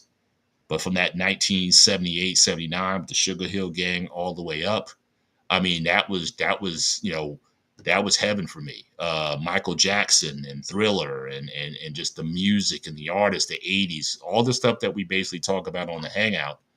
Um, as far as the explosion of the 80s and whatnot. It's that's the stuff I'm still into. I mean, most of my music collection that I listen to, it's throwback stuff. It's 70s, 80s music, a little bit of 90s music. But I really don't go too much into the new stuff. One, because they're basically sampling the stuff that was done in the 70s and 80s. And I just, again, that music reminds me of better times, or those times of my childhood that I remember most fondly. So in a lot of ways, I still cling on to that. So I think for a lot of people today, I think, we still do that to a large extent, where we're trying to, again, remember the better times, especially, like I said, when our home lives we're not the greatest, and we were trying to, hold on to those things that were really memorable. So yeah. So I mean, I can go into depth and talk about the rough stuff and all of that. But I think I've been pretty transparent in these spaces as far as my childhood and my background. So there's no need to keep revisiting that. But I think the one thing that I'm really thinking about in recent times is the decision whether or not to have children or not. I think a lot of people need to take that decision a lot more seriously, because I think too many children are being born into situations where parents didn't want them. And I think it certainly affects how then that child is raised. They're not necessarily raised to be a leader. They're not raised to be a successor. They're raised to either be a burden or to sort of be someone who sort of takes care of you in your old age. But they're not necessarily raised to be a sort of like a world beater, so to speak. Fathers will withhold information from their sons, and mothers will baby their children, or make develop these unhealthy relationships that a lot of guys have difficulty breaking away from. So I think that's more my focus today now is on, if you're going to be a parent, I think that needs to be a very well thought out endeavor. And if you don't do that, you're just adding to the dysfunction um, that we're seeing today. That the things that we complain about, we're just adding to it. So again, I'm not saying don't take parenting lightly. Don't be in a hurry to be one, unless you're really ready to take that responsibility on. So a childhood, it's the only other thing I would say about that is obviously probably in the last, again, this is a generational thing. I think with me, um, I think the idea of childhood is a relatively new concept to an extent, in that I think in earlier generations, I think childhood was preparation for adulthood. and it started very early. So again, even in Jewish culture today, the bar mitzvah, you turn 13, you're supposed to be considered like a man in that community. And the whole idea of, again, very early, you building soldiers, warriors, hunters, that kind of thing. So that is what your teenage years were yet meant to do. Yes, it doesn't mean like when you were like really small, 5, 6, 7, 8 years old, that you didn't play, that you didn't have playtime, play with your friends, play with toys and whatnot. But there came a time once you reached adolescence that it was all about preparing you for adulthood. And so the fun stuff, or the music, and I think that's one of the reasons why I think some of the older generations really didn't understand what was going on 50 years ago when that technology boom happened. And again, the explosion of toys. And it's not to say that toys never existed, but I know in the 70s, I'd be watching some of these classic TV commercials from the 70s or whatnot. It's like there was just like an explosion of entertainment. And then once the digital space came into play, I think we moved so fast that I think an older generation couldn't understand it, because everything else was like your life was, in a lot of ways, it was almost kind of predetermined what you would do based on your family situation. If you worked in a steel mill or whatever your parents did, you pretty much went after that. The idea of people going to school or college in mass really wasn't a thing until certainly post World War II, when people started thinking about, look, I don't have to do what my dad. I don't have to work in the mines. I don't have to work on the farm. I can go and do other things. Those options were available. So the last 50, 60 years, I think has certainly added to some of the friction that I think each one of us can talk about, as far as the world that we grew up in and embraced versus what our parents were. It's like, oh, that's stupid, or that's silly, or whatever. And even though they might have went through a similar thing, like I talked about on one show, we talked about the music. I mean, my dad's generation, rock and roll was considered demonic, you know. So it's like, if you were a kid listening to Elvis Presley, it was like, oh my gosh, you're going to hell if you do that.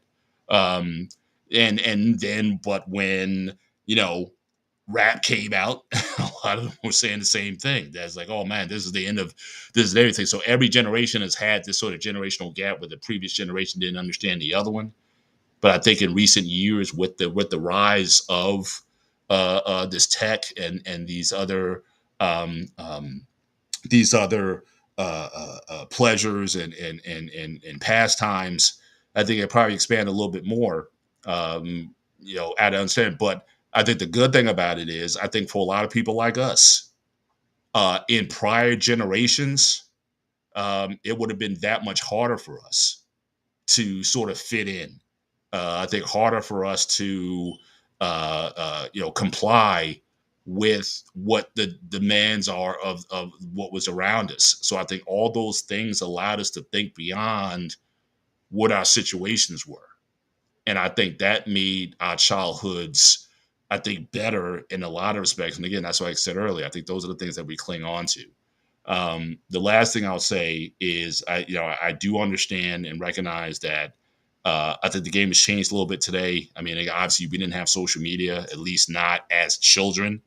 And I know my kids, they were kind of like at the birth of it. So, like, my first kid got a cell phone at around 2010, 2011, 2012 is when but even then they were more or less, they were just cell phones. They didn't get smartphones until probably 2013, 2014, 2015, somewhere in there.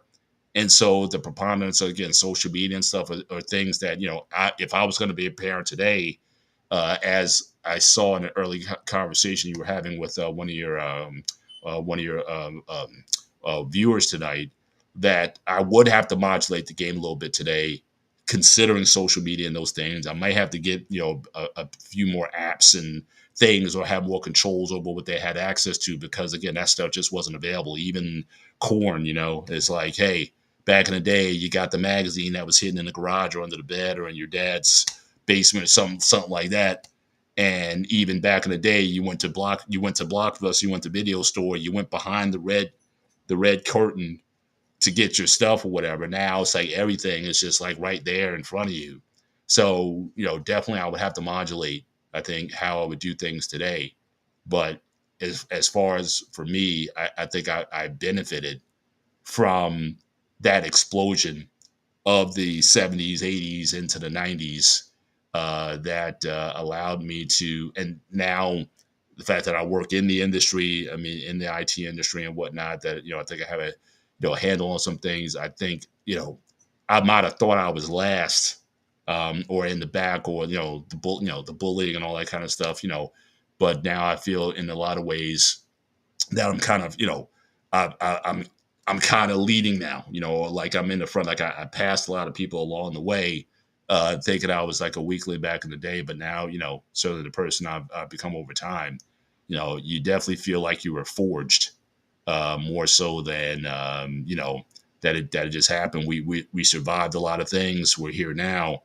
And the only thing I would encourage people to do is to look at, continue to look forward, because again, you got other people who are in your care and your charge, look forward and with some optimism to say, hey, I made it this far, let's keep this thing going. I don't spend a ton of time thinking about what my past was or what it should have been like, because we watched plenty of time travel movies to know that one slight change, in circumstances could have changed your whole life. So, I may not have the wife that I have. I may not have the family or the career that I have. I may not be talking to you guys right now if something else went differently.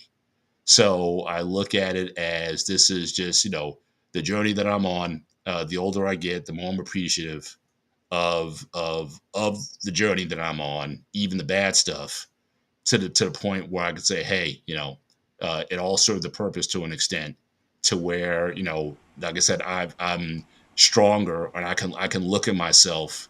The older I get, the more proud, I am of the person that I become, of the person I'm continuing to become, the perspective that I've been able to fashion over the years, the empathy I have, especially for guys, or for kids who may have been bullied back in the day or didn't have everything together. And, I tend to gravitate towards, those who, maybe the shy ones, or the ones who not, necessarily the most popular.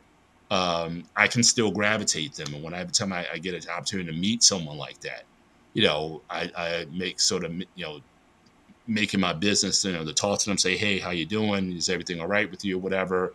Hey, is anything, you want to talk about, or whatever? Here's my number. You can talk to me, about anything, because I do know something sort of about that, what it is to be the geek or the outcast or whatever. I do know something a little bit about that. So it all serves a purpose for me at the end of the day. So I look at it as positive, and what I've been able to do since then. So I tend to look forward with stuff, not looking back at how messed up my life was, at the beginning, because I know a lot of people who have similar situations and they're not, where I'm at. So I'm grateful, and I'm not living a life of gratitude, I think, because of that. Good stuff, Paul. Good stuff. Before I get trading here, a couple things I wanted to mention. Boss man, Pokemon cards. You hit a home there with me. I used to go to Toys R Us and play Pokemon cards. I was in a Pokemon league. I was like one of those guys got a league. I got that Pokemon, badges, and I win the special cards from there. I was a league. And we're posting like, yeah, it's right. You can't change. But one thing I will say, and I grew up in most of us did actually say, we came into a time like the turning of the millennia with the new technology coming in, and it was excitement at the time. It was fun. Now it's kind of, it is what it is, kind of thing. So Yeah, and we're not doing the big stuff. I think, like if you go back, like I said, I'm a big fan of, like, again, the 50s and 60s, especially the old NASA, the space race, and people just thought big. I remember the Kennedy speech, which I will listen to on regular. Go back if you guys Google, JFK's speech at Rice University, talking about, we'll put a man on the moon by the end of the decade. I listen to that on a regular, because, is that me, to turn up a little bit? I need to That's turn up my a little bit. no, that's me. I ghost. got it. Okay. So I'll listen to that on occasion now, just if I need a little inspiration. But I think today, like I said, we don't have like the moonshot that um that rallied the nation. You know what I mean? Because everybody, like in that time, everybody got behind it. That means universities had to step up. That means that your schools, your communities had to be built up. We need more scientists. We need more engineers. We need more mathematicians. It was like Kennedy called the nation to like a national fervor. Like we're going this way. We're not turning back, the farming and all that industrial age or whatever. Look, we're going into the information age. We're going into the space age. And I think that drove a lot of those technological innovations. I just think so. I'm asking now, like, what is the moonshot that, if not this country or the world, like, what are we looking for? Or is it only about entertainment? AI. And, Because I and I'm glad you think, said that because the thing is, Obama trying to do that same kind of speech before when he got his first term, Yeah, mm, and Mars. he mentioned about how back in the day we were the first that doing this, we were the first that doing that, but now we kind of like fell behind, and there's other nation that becoming the first on a lot of things that we should have been first. mm, And he was trying to push that, but for some apparent reason, I think people trying to shit on like, man, like, what are he talking about? But not realizing I've been aware of it for more than 20. We have been behind on a lot of things. mm, Before the smartphone came to existence, we have been behind on that longer than that before because I'm guessing after Kennedy and we got to the 80 under Ronald Reagan, we kind of like died down. Well, You may shake your head on that, but I'm saying that for a specific reason because when I look at innovation, I look at on what we were trying to push at that time. Things that have been slowing down for specifically debate on people who had their thumb on the market, don't want to innovate to be out. 'Cause I remember doing a read about how the electric car was actually being produced before, but they didn't want it to come out because it will affect the oligarch, the oil oligarch, because they were making their profit off that. If you were pushing certain technology that come out during the early time, would that have been out there, it will affect the market how people want to walk away from certain things. These people who make a huge profit will start lose money. So the other time they think me, I'm a nerdy ass guy. I just look into science a lot. And I start to mm, realize we are falling behind on a lot of things we could have right. been better in. Yeah. I'm And just that saying, was like, I'm saying like the major projects, like the I like mean, the national roadways, but the but the bridges, the dam. I mean, like, but we're not y'all doing the missing big it. stuff. Y'all See, missing it. go I for it. have I disagree. I disagree. Go ahead, This Trey. You is take the floor for a minute. Go ahead. no. Listen, just in reference to a childhood. Yes, my childhood was probably. I revel and still think about my childhood. I had great parents. They allowed us to be independent. They encouraged us. Well, me and my siblings, and it was seven of us. They didn't let me get involved in foolishness. Um, I had all the toys. I never asked for toys. Only time I asked for something from my parents, and really only my father, was on my birthday. Most of the Christmas toys I got, I never asked for them. I had all the got all of the latest toys when they came out. The Atari. We had I had the Stretch Armstrong. There was a Stretch Armstrong man and a monster. I had a handheld pinball game. We had shoot, what else we had? Everything. I remember getting a moped at 16. I never asked for a moped. Um, a lot of my friends, single parents, the mother, ensured that they stayed on the right track. The kids were the focus, and and guys were, respectful. Um, Nobody complained about what their living condition was, at least not to the public, not when me and other males were together. We sort of just supported each other, spoke through the nonsense, whatever issues we may have had with girls as a young man. I remember sitting on stoops and sitting around just talking about, yeah, hey man, be better, what's going on, whether or not, hey, don't let her use you, sort of speaking to both sides of that dynamic. And I was one of the very few that grew up with a father in the home, just, but those mothers, didn't allow their children to just be figuring shit out on their own. They gave them some form of direction, and whether or not they chose it or not, the opportunity was there. I was in the '70s. I was a kid, played football from day one. My mother had all my sisters cheerleading. In the '80s, I was a teenager. Never had problem with getting girls. Never. Everybody was sort of separate by peer groups. Peer groups was a big thing back then. You didn't have 6-year-olds with 16-year-olds. Everyone sort of stayed in their lane. The girls didn't hang out with the boys unless we had a dance. We were having organized dances at 16. We have skate parties. I used to go skating on Sundays. Football, Friday night was football. Tuesday, Thursday was basketball. And the times changed. Crack changed a lot. Crack changed a lot. They said come out of high school in the '80s and go to college. Everybody went to college. Cosby Show told everybody to go to college. Everybody flooded the HBCU enrollment. Everybody's enrollment expanded very short period of time. Rap music was clean. You can dance to it. You can play it at your family gathering, and there wasn't a lot of cursing until like towards the end of the '80s. I remember going to picnics and it was 60, 70 kids at the picnic. Um, I remember, having my first fight, and all of this without adults around. We were able to navigate that process of understanding the hierarchy. Older guys looked out for younger guys. Don't do that. Just like, women sort of held other women and children accountable.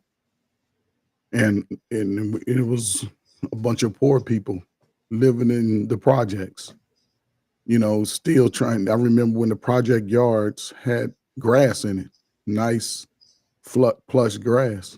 I played 11-man football at age 6 on a project yard, maybe 13 feet wide, or 13 by 13. And it was all support. The older teenagers sort of coached us to, just to be playing in the game. I remember taking my first boxing lesson from one of Muhammad Ali's early trainers. He taught me how to put my fists up and make sure I can throw a punch. My father, again, he supported everything I did. They showed up. I used to play little league football, look up in the stands. It's maybe 3 or 4,000 people in the stands just supporting. And I think a dynamic change once, like us Gen Xers became adults. They snuck in behind us because they gave us the tools coming out of high school. A lot of children that lived in a certain income bracket, that housing, they got to go to vocational rehab. So they was coming out of high school with upholstery skills, cosmetology, HVAC skills, auto mechanic skills. They had those skills, and when they got into the world, a lot of people my age are retiring. And half of them didn't even go to college. It's just that they was been on their job since they was 20, 21 years old. And again, once we got out to be adults, here comes the crack. Crack changed the game because now you got women who were vulnerable. Now these single parent homes and mothers and people getting hooked on drugs left the kids at a vulnerable state. So here they are adults now, struggling with the childhood. They don't take their kids outside. Why you think all the kids overweight? Kids don't play outside. Kids don't get those neurons and ions flowing in their brain. They can't think through the process. Parents are overworked because they don't let the kids do the work. Every summer, my mother had all of us washing walls, cleaning, rearranging, all of that. Now, who's doing all the work? The mother.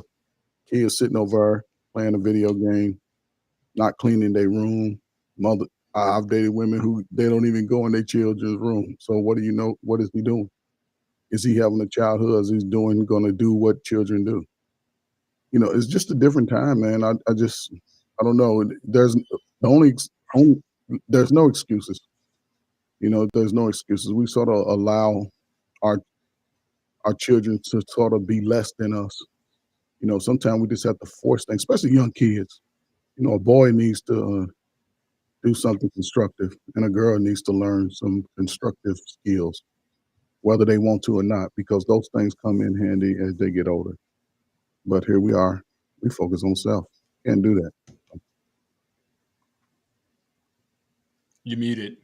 Yeah, it got me twice today. It got me twice. I know.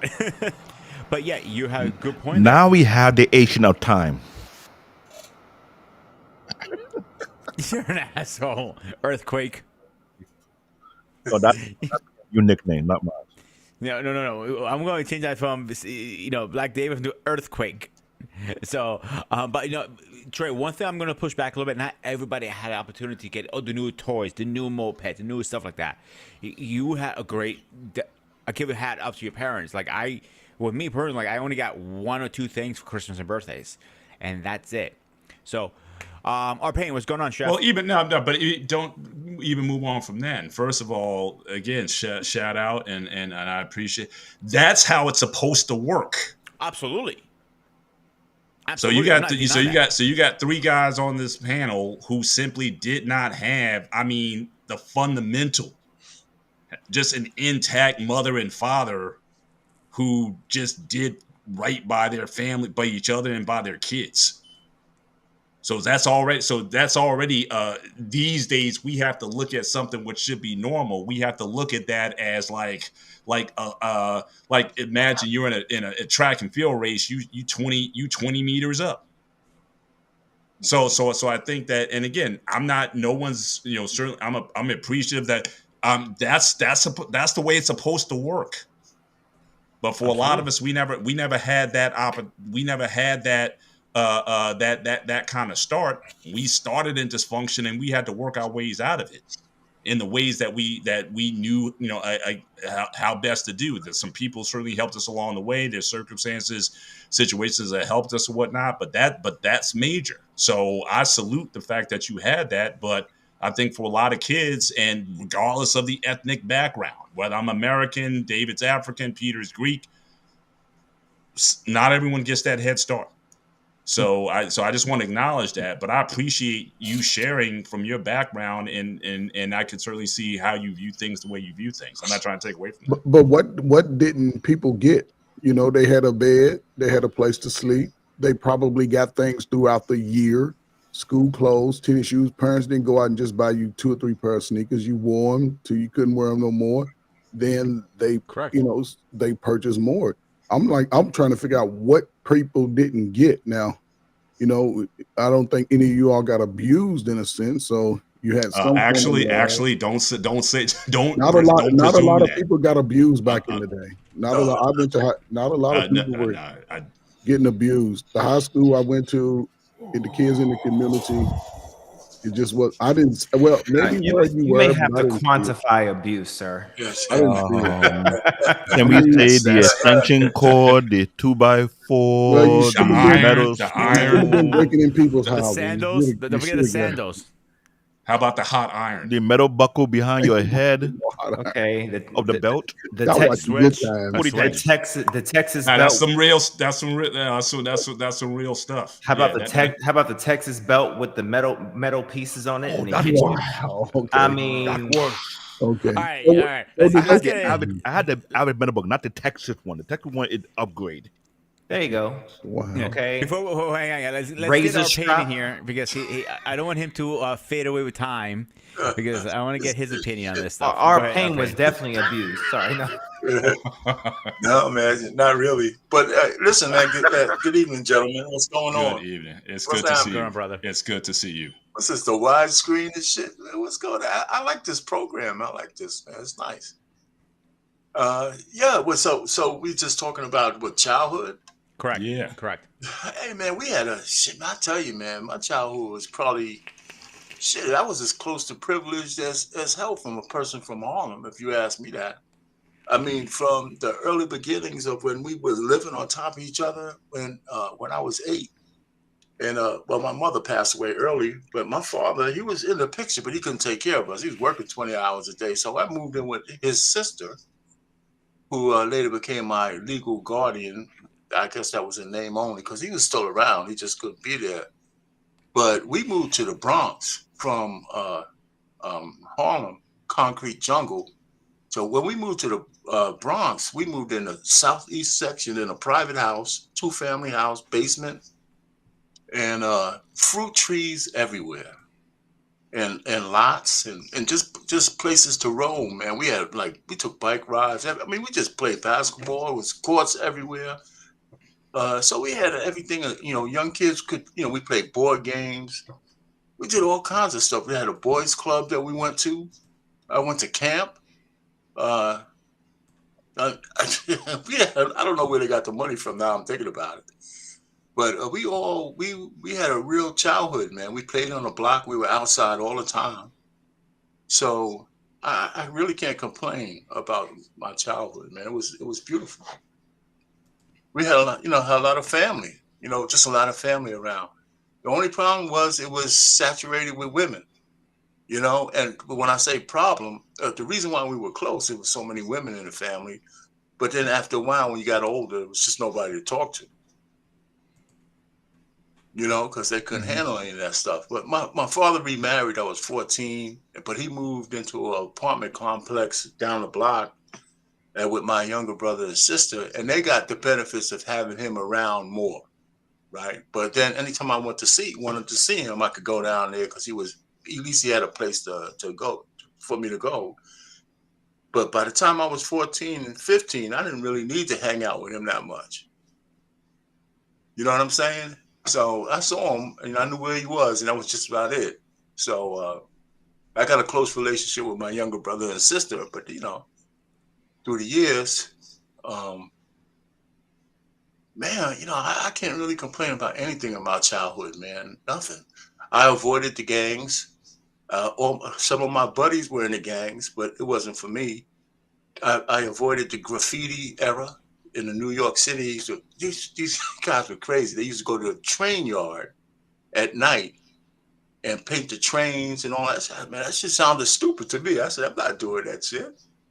One of the biggest difference with my buddies on the block, I went to Catholic school. They went to public school. And there was a lot more discipline in the Catholic school. Public school, they had a lot more freedom. And so I made a little bit of difference. We had to be on time. We had to do our assignments and stuff like that. So to think about it, man, shit. I really can't complain about anything. I had my maternal grandfather. I didn't live with him, but he was still alive, and he was pretty cool too. And my step grandmother on that side. So on both sides of my family, there was like intact families. So maybe that's why I'm the different kind of baby boomer than you guys are talking about, because I really can't complain about my young life, man. I swear to God, I just can't. It seems like, please correct me if I'm wrong, guys, but it seemed like Trey and Arpan had the best one from all six of us on here, and again, And nothing me and wrong with Boss that. Man, we competed who got it worse. Yeah, yeah, man. I mean, because yeah. I mean, Well, that's why I was saying. I'm sorry. Go ahead, Bossman. Go ahead. oh, I was gonna say, I mean, because from my perspective, I had multiple guardians. So I started with my mother, and then it shifted to living with my great aunt. So I got my great aunt type treatment, and then it switched to a bunch of different guardians for the most part that had their own style, with either a single mother situation or a married couple situation back to a single mother situation. So it was constantly switching depending on the year, depending on whatever, and then constantly switching schools and so on and so forth. So when you want to figure why I have such a eclectic kind of sort of background, it's because I stayed with so many different people for different states, throughout my upbringing, all the way through until I was in high school. So when you figure that out, I mean, yeah, I got all kinds of different types of discipline depending on who I was staying with and depending on what state I was in. So yeah, we're talking from straight, no matter what infraction you did, you got a straight up ass whooping, to I'm just gonna just wag my finger at you and time out. So it just really depends. But yeah, I got straight up beat down ass whoopings. And sometimes if it was a man in the house, that man would come home and he was the arbiter of the law. So the woman would just say, hey, this is what each kid did, and he would just say hi and lay down ass whoopings, and then he'll say hi. So it just really just depend on who I was staying with. So yeah, and I went to a school that was able to actually hit you in schools. So and they would meet up in the teachers' lounge and talk about what weapons of choice that they would use. Brother Brown and Brother Black was Mrs. Hewitt's third grade weapons of choice. Is either Brother Brown, Brother Black, bend over, touch your toes, and tighten up your pants a little bit. And she made sure it stung. You know, whenever she hit you, she would. You know those rubber bands? I'm sorry, those rulers with the metal stripe on the side of them. Oh God, don't Yeah, get me started with that shit. Yeah, man, she would rubber band like 12 of those together. That was Brother Brown. And she would wax your ass with them for the most part. And then that mug would sting. And then she would make you go sit down in them wooden desks. Okay. And then dare you to actually stand up. Okay. That was Miss Hewitt. Okay. All right. Miss Marshall, do you want to piss her off? She would use a rhythm stick in the music class. Okay. And then drag you to the hallway with you still in the damn chair, whipping your ass with a damn rhythm stick in school. This is Birdie Elementary in Texas. Okay, so excuse me, but I received quite the interesting time. Okay, starting in school and then making it home to get ass whoopings at school. Man, at home because I got ass whoopings at school. So were you mischievous? So no, what I mean by when you say mischievous, you mean like, you know, I would purposely go and do some like effed up stuff. No, a lot. That particular ass whooping I'm talking about, the one from Miss Marshall I'm talking about, no, that was a witnessed ass whooping. My one time getting a paddle, it was because I had lied, and I was talkative. The other time that I had actually gotten the bend over, you know, and getting the Miss Brother Brown is because yeah, I was either talkative or I had gotten too many of those red stripes Demerits? in the classroom where you had to go up to the board and you put in green to red. I got too many of those, really, from being talkative or I was expressive, so I like roll my eyes a lot. Yeah, them black teachers really didn't too much, you know, play with that too much. Well, let me ask you this: how many times did that occur throughout your school experience? Oh, I only need that one or two times. Yeah, I didn't need that. I didn't need that shit. No. So by the time I got to the other school that didn't need that, yeah, I didn't need to go to the principal office. I didn't need to be told nothing. Okay, no, sir, no. And Now, let me introduce mine. Mine is almost similar, but mine went international. New York City, Pier 20. I've been to Pier 20. Miss Thompson with the 15-inch ruler with a paper tape roll around so much it's so thick in the head. When she get it to you, she'll give it to you. Mr. Levy, one of my favorite assistant principal. If the ruler don't work, the hand will work, or he'll get the belt. Miss Red, the other assistant principal, that was that in New York City until mom and pop think I need more of an African discipline. I got shipped to the motherland where elementary school, middle school, and high school get it, but the weapon of choice are not rulers anymore. They're actually tree branches. And you Oh, had a a math switch. teacher, or Twitch, you call it Twitch, but you're a tree branches. But, oh, no, it's way worse than that. They want to call the banana tree. It's kind of thin and it's very flexible. If you had a math teacher who not only the expert of whooping your ass with it, he have a delay reaction method whereby the banana one is the worst one to pick, not the one with the big bark at the end. Because what he would do when he whoop you, the more before it hit your backside, he pull it. So it had a reaction thing that, the delay thing that it go in and it lasts for more than 2 minutes and you still having passed one and you got 20 more left to go through. Oh, I see. It's And people had to, reaction. in the worst case scenario, don't wear double underwear thinking you're going to escape it. If he find out you wear more than one pant and one underwear or more, he'll tell you go to the bathroom, take it out, bring it here so I can see it, and he will tell you to pull your pant in the pan and pull it so your butt cheek can be shining.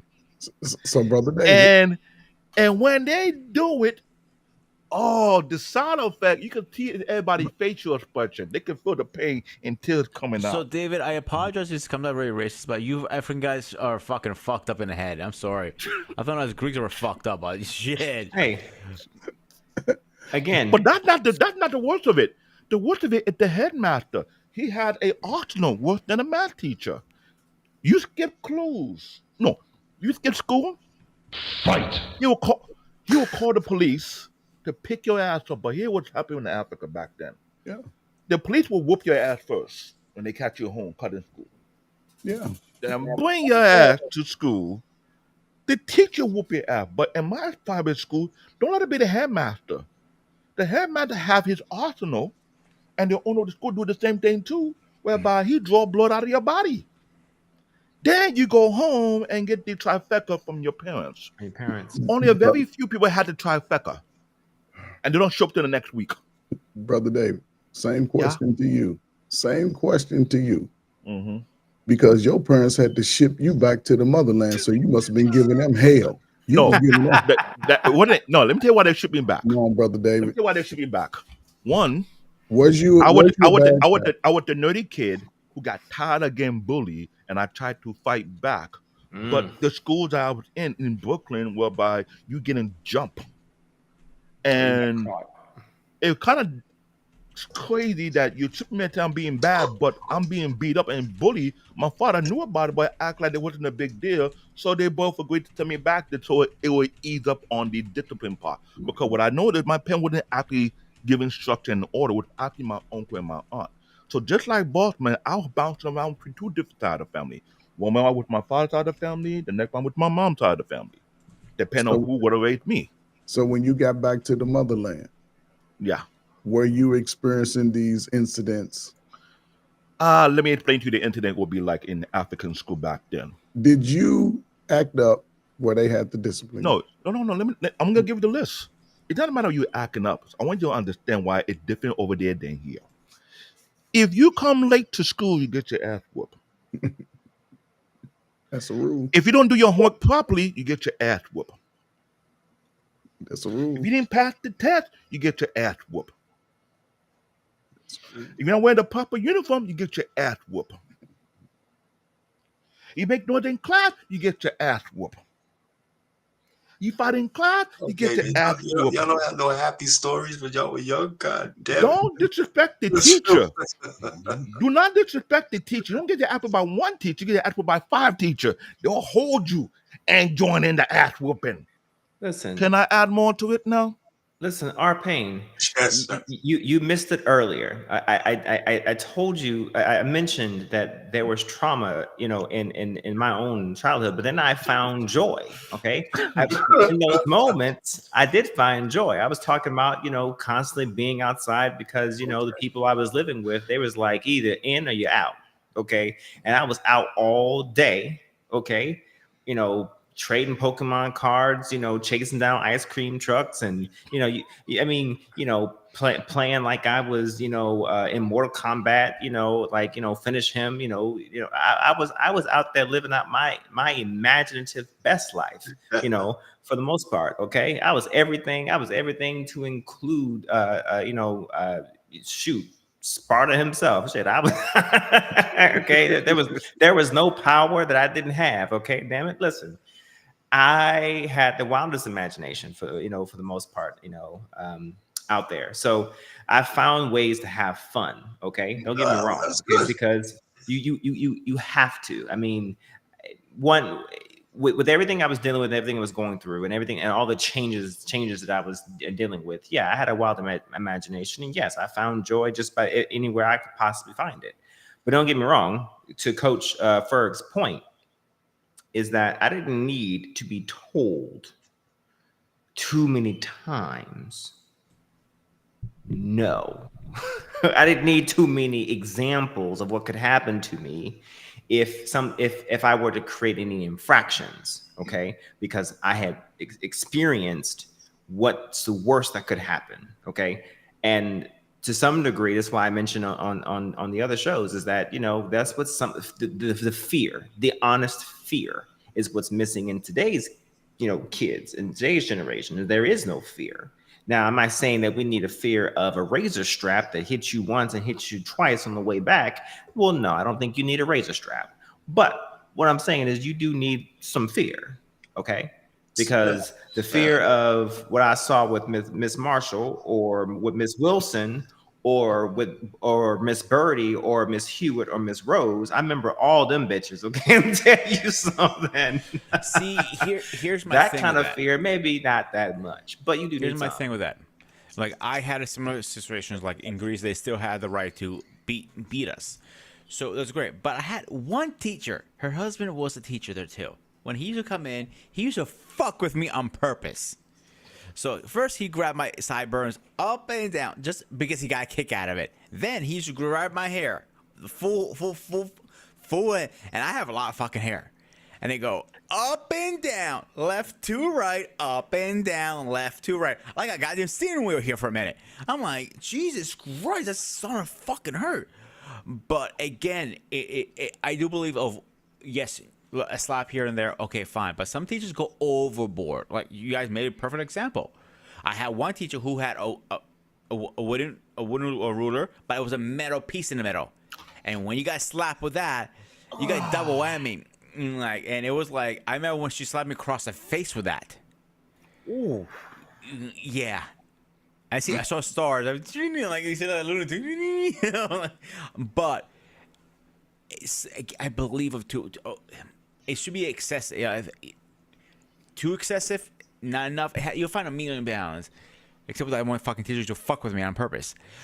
But again, I believe in little a slap here, slap there, but sometimes it's too much is not good either. You know, it's funny about it's funny you guys talking about the discipline. There was a certain amount of naivete when we were young. When I moved to the Bronx, it was undeveloped besides the houses.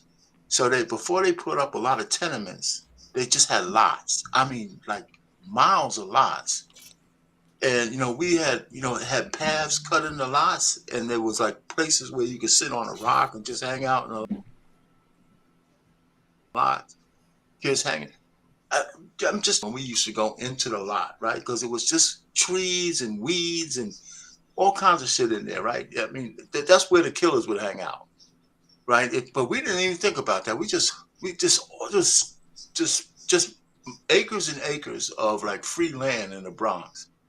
And then when they started building the tenements, or the projects, some of the projects, they didn't guard them. So when they built the infrastructure, we used to hang out in the apartments and shit, going up the hallways, no elevators in the elevator shaft. I mean, I'm surprised nobody died in this thing. Yeah. We at the top floor, just chilling out, man, in these abandoned, not abandoned, but buildings. Yeah. And we did that all the time. It was just like a hangout. We'd bring some candles. Some people were smoking weed. We had all kinds of stuff going on down there. I'm telling you, it was like weird. It was just life. And then people started moving in. The place got more crowded. But it was just a life, man. People used to take care of their fruit trees. And then at night, we used to go pick some fruit, man. It was pears, apples, grapes and grapevines, cherry trees, peach trees, and this all stuff was good enough to eat. Yep. Payne, you mentioned something. You mentioned something that there was a environmental danger with something with tenements. You said, right? Oh yeah, if they were building them, yeah, right. And there was like no sense of anyone saying, "Don't go here. No. This is protected." Right. See, back then there was common sense. Okay. Maybe today we have situations where I don't know if I just froze. Hang on. Yeah, you did for a minute. Okay, there we go. Okay. Seems like today there is no levels of common sense. And it seems like there is an expectation of society to put in roadblocks to make room or make up this gap of the expectation of common sense. So I'll give you one good example, and I don't even have to say a sentence. I'll say one word: Tide Pods. Oh, Jesus Christ! Don't even go there. There it is. There it is. That's what I'm looking for right there. Tide Pods, and it's like, there it is. See? All right. Because who needs common like it's common sense to understand, and the failure is not on society. The failure is on the parents. Okay, but then again, you said there were tenements, and I'm pretty sure there were kids around those areas, and the kids just knew not to mess with or go around those areas. You didn't need this over coddling, this over helicoptering, this over nonsense. And hell, if one kid did go into tenements, everybody else just understood it was just natural damn selection. Little Johnny was not smart enough to realize he wasn't supposed to go there, right? Out of that, boss man, because I was in them damn things all the time. Yeah, We yeah, were sitting up there on the road, yeah. so we hung out, man. We were sitting there all the time. Yeah. That's Well, boss man, you spoke of common sense. That's what I'm saying. You know, those things were sort of sorted out within your peer group. yeah. You know, like our parents, we would go into, like, I remember when my father worked for Louisville Slugger, so they tore down the first building, and I remember, it was a half of a building, just like somebody just blew it up half, and we used to find a way to climb up to the second and third floor to grab us. They used to make golf clubs back in the day without the little head on it, the little putter, Right. and we would just climb up there. No rope tied to you, 8, 10, 12 years old, and go up there and get one of those things just so we can run around the neighborhood. So I remember even going to abandoning like houses and go playing hide and seek. It was fine because it wasn't a big deal. But I'll give you another one very fast. You remember the Kiki dance? Everybody used to get out of their cars and dance and all that stuff. And how many people got ran over? Why would you get out of a moving car? Dumbasses. I don't know. Hold up. I'm like, you start doing this, like you're going after your car and you're getting run over most likely. So car versus human, who's gonna win? Meeny, miny, mo. Grooming. We didn't even wear seatbelts back in the day as kids. You just got in the car and jumped in it. We used to have a station wagon. You get in the back, looking out the back window with no seatbelt, man. I mean, swimming was probably the biggest summertime activity that built muscle, that built common sense. I don't think people give swimming enough credit. You know, I did some reading on swimming helps your child with ADHD. Take your child swimming early, your child will be a lot more level-headed and stable. But we inflict our own fears on our children today. Absolutely. I didn't never remember parents being around except to call you, come in and eat or something. But when we were out within the community, it was all teenagers, it was all kids, and we would run and play and tag. And it might be a fight or two out at the end of the summer. You finally, the kid finally got tired of being bullied and he fought it out. And then next week you see him, they the best of buddies and shit. You like, dang. But today everybody's living in fear because I don't speak to nobody. So I don't teach my children how to speak to people. And that's hurting them. It's a lot of those things. We used to play football on the block, right? Yeah. And when they built the other half of the block was open, and they started building new private homes down there, and nothing but Spanish people moved down there. So then we used to play blacks against Spanish football. We used to trench their ass on football. Yes. Then they got us on the baseball field, and they say, let's go play baseball. And they would just tear us up on the baseball field, But we had this camaraderie between us and them, a rivalry and camaraderie. But it was weird, man. We just had it was great, man. It was just great until it was just time to leave, man. My first girlfriend was on the block. Yeah. I remember that, we had some girlfriends before. So I had just one girlfriend. You could never get past second base. You couldn't get past second. Right. No matter what you did, second base was it. It was like a big stop sign. It's like Willie McCovey had a base over there and shit, and you can't get past it. I'll pay. What did you get? A kiss and a grab a breast or something? That was about it. If you were lucky, man. Yeah. It's so funny because one of the girls, we're Facebook friends from the block, right? A lot of people on the block. And I had a picture of her when we were teenagers. This was my girlfriend. She was tall, all legs, right? And I sent it to her. She like was flipping out. She was flipping out. She said, "You still have this picture?" I said, "Oh yeah, you know." Yeah, and she turned out to be a lesbian, but so I told her, Jesus I told Christ. her, she turned out she got a wife now, you know, which is That's what, weird. so But note to everybody who's watching, whoever dated our pain in the past, you're probably gonna become gay or lesbian. Okay, fine. that's yeah, she's a cool person. But a lot of people on the block, we still stay in touch. You know that of course, Facebook and different things. And used to have some reunion parties and stuff like that. Everybody's older now, and So a our lot of them, pain. have passed away. So our pain. So what was the? Because one thing I will acknowledge that Trey Ferg said is I think the drug issue that came up, because one thing that's different about how you guys might have grew up, again, you grew up on a block. Yeah, I think a lot of people now, you don't necessarily grow up on a block. I think a lot of people, there was like an exit, certainly from urban centers to suburbs. okay, So again, yeah. that whole idea of the block or everybody, just kind of that, a lot of that went away. Now a lot of people were driven away from that because of the drug epidemic, especially the crack cocaine epidemic. So, but when you grew up, that was a little bit before you, or was drugs a thing? At least not certainly to the No, extent it got into the 80s and whatnot.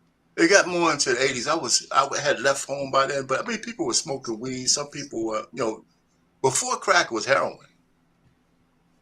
right? So before crack it was heroin back in and that was a lot harder to get, and you had to be a real hardcore druggie. So it wasn't as many heroin addicts running around. You know what I'm saying? Mm-hmm. But then crack came, but I was a little older, but it impacted some people in my family as well. I mean, it was unavoidable. I mean, you have a big enough family, the world's going to creep in there. Even now that we're going through another drug war, I've seen it happen with some of the best people. Like you think they're like, oh, a little, start with a little weed, then all of a sudden they move to something stronger and stronger, and all of a sudden now they're all fucked up and they're being arrested 3 or 4 times. And if you knew them before the drug issues, you'd never expect that person to be involved with that stuff.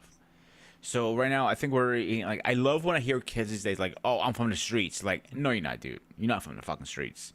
Like, I know the streets. You're not. You're from the play. You're from your living room playing. You went to PlayStation. Cranbrook. That's a private school. That's funny. Exactly. Yeah. Like I hear these guys all the time talking. I'm from the streets. Like you're not. You act tough, but you're not tough. When somebody throws a punch on you, you're gonna be crawling in fetal position, crying most likely. So, or somebody whips a knife or gun out, like you don't know how to react. You're gonna freeze because you're not from the street. Like you're not. People think it's cool when the kids say, "I'm from the streets." It's not cool. You look like an idiot, in my opinion, when you say that. You're referring to T.I. dumbass son? Yeah, forget it, man. That's T.I.'s fault, man. That's for sure. But these celebrities, they're not around there. They didn't have time to nurture their kids that much. They're too busy nurturing themselves. But It just happens. but It just happens. here the thing I want to put in, because I would say some kind of my childhood over there in Africa may be kind of crazy, but I did have some slight amount of fun. But I was in boarding school, and it was in boarding school that put a level of structure and order and how to be a survivalist and how to be highly resourceful. And I thought about it, that's one of the best tools to ever have out there. But you look at it now, I think a lot has changed after I left boarding school back in my country. And I hear how boarding school have went down based on who took over. The leadership that have took over would not maintain the structure was there before. So I'm thinking the only boarding I can think of for kids would be the military school. But not too many parents thought about military school. That used to be a scare tactic back in the 80s. If you don't get Yeah, your well, ass right, you'll you send had your to ass to be able to military afford school. it. But you But have to be able African to parents say, "Oh, we send your ass to Africa instead." That's what it was. send your ass across the ocean and shit. You know So what? just based off Brother Davis' experience, do you think today, especially, because, I think 40 years ago, 50 years ago, there was a little bit more discipline within children, whether they had the grooming and upbringing in the home, there still was some form of discipline in a lot of people, just based off the people in their community, other family members. So based off what Brother Davis said, do you think today boarding schools would fare well with these youth who really have no structure, but once they seem to find some form of structure early in life, it changes their dynamic and trajectory. I It think would, but boarding people And schools. let me be real, let me be real can't, honest. There's a can't lot afford of, that. I'll be honest with you, there's a lot of new international boarding school in Africa that succeed my former boarding school that are doing very, very well.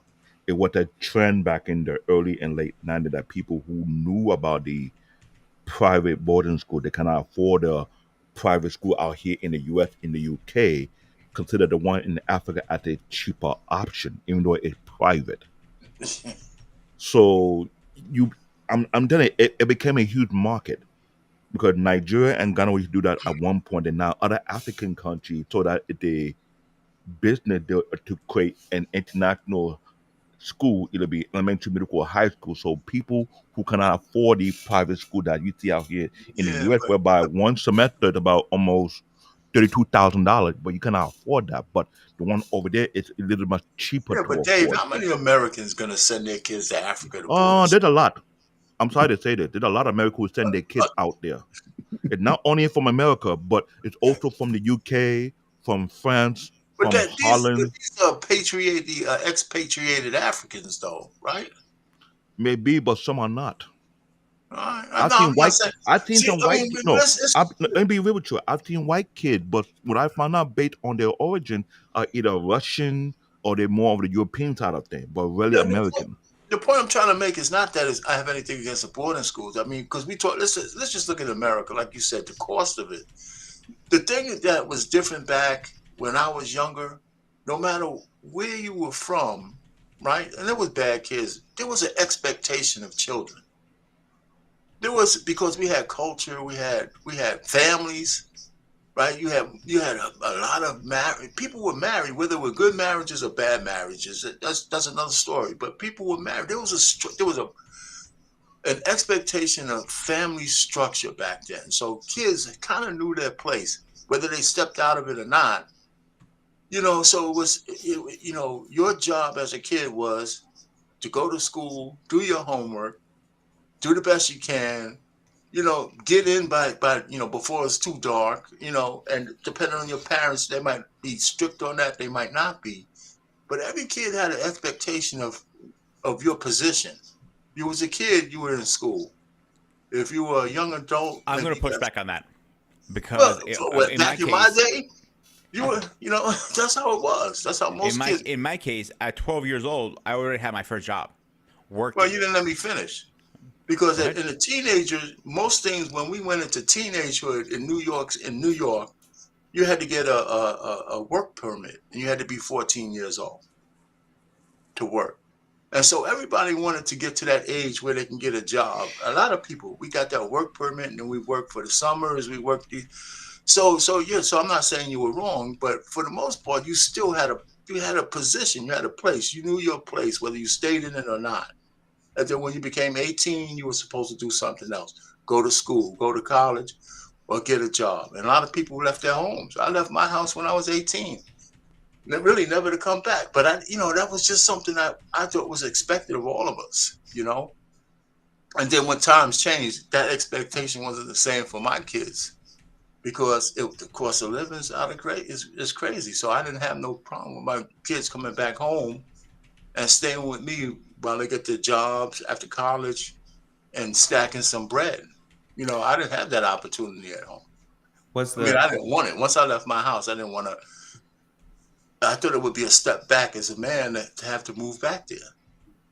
was the question on the table about the change in the whole structure of Part of of, it, of yeah. children? And so, okay, I want to make sure I had a comment. I just want to make sure that was the question itself.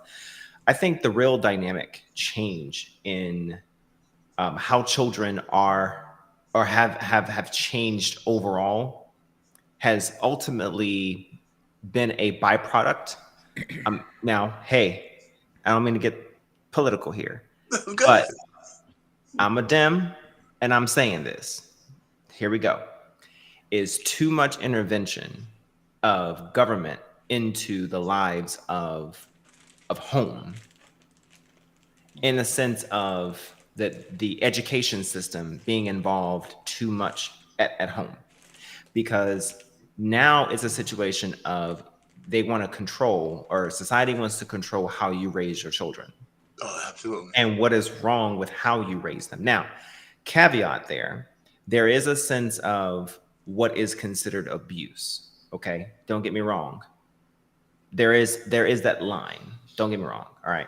But everyone wants to say, everyone wants to have an opinion about how you raise your children, and then even so much to go so far as to say that there is something wrong with structured strictness, or structured or just structure in general, as if that is something that is wrong. Like now they'll say, oh, you're too strict, or you are, you're too staunch of a person to have too many rules, or that you should be allowed to have free expression, and so on and so forth. Yeah, you can express yourself, but you can also be respectful about it. Otherwise, you're about to have some chest pains. Okay, like that's kind of sort of how I feel about that. And for me, there's something about, I think I put it in the chat earlier, that my mother, used to have this, and my entire family had this mindset of where you messed up is where you're gonna get messed up at. Now that's stuck with me, because in society now, you see this complete abdication of reality, of this mindset of I can just mess up and act a complete ass and a fool of myself anywhere, without any couth, without any self-awareness, without any type of decorum, or what's the new word that's trending on the internet now? What is it? Demure. The demure. Is there Okay. demure? Oh my God. Demure. Okay. Like basically you have no ability, no sense of understanding that you are presenting yourself out to the world with no home training. Okay. And how you represent and carry yourself out in the world is how you represent yourself, or how you represent me, but also how you represent yourself. Okay. And so to me, it's a sense of, how dare you, tell me about myself out in public? Like, I'm like, that's embarrassing. Well, no, where you messed up is where you gonna get messed up at. It's gonna be on site in that moment. I'm not gonna pull you aside and give you the courtesy of fixing you in private when you decide to mess up in the public. Like, to me, it just seems as though part of that is lost whenever you decide you want to get in the mix of parents being parents relative to the child's need. Now, am I saying that every child need their ass whooped? No. And even even if there is a little Jimmy out there, now I'm being hyperbolic for a joke, so just caveat there, okay? For those who may watch this, even if there it is. Even if there is a little Jimmy or a little Johnny, okay, who just needs a daily dose of ass whooping before they have a breakfast, okay, let's just say, even little Jimmy or little Johnny doesn't always need one every time. Sometimes you can just say, I'm disappointed in you. And that person who normally distributes discipline, hearing that person just say, I'm disappointed in you, is enough. Because even my son today, he's 2, and I can look at him, just a look, and say, I'm disappointed in you. He doesn't even say a full sentence yet. And I'm just saying, I'm disappointed in you, son. And his head does this. Why? Because I've already established 1, fear, 2, respect. And I put fear first because you can't respect something you don't fear. And I'm not talking about fear as in scared. I mean fear as in reverence. Reverence.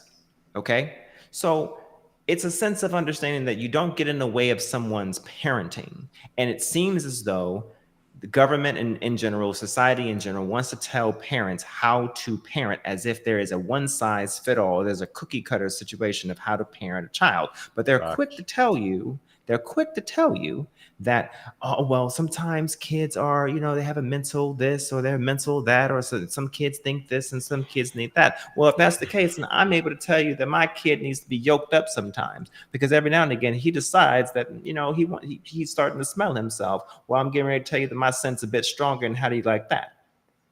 I'm here to tell you that I live with this little terrorist every day, and you only see him for 8 hours out of the day.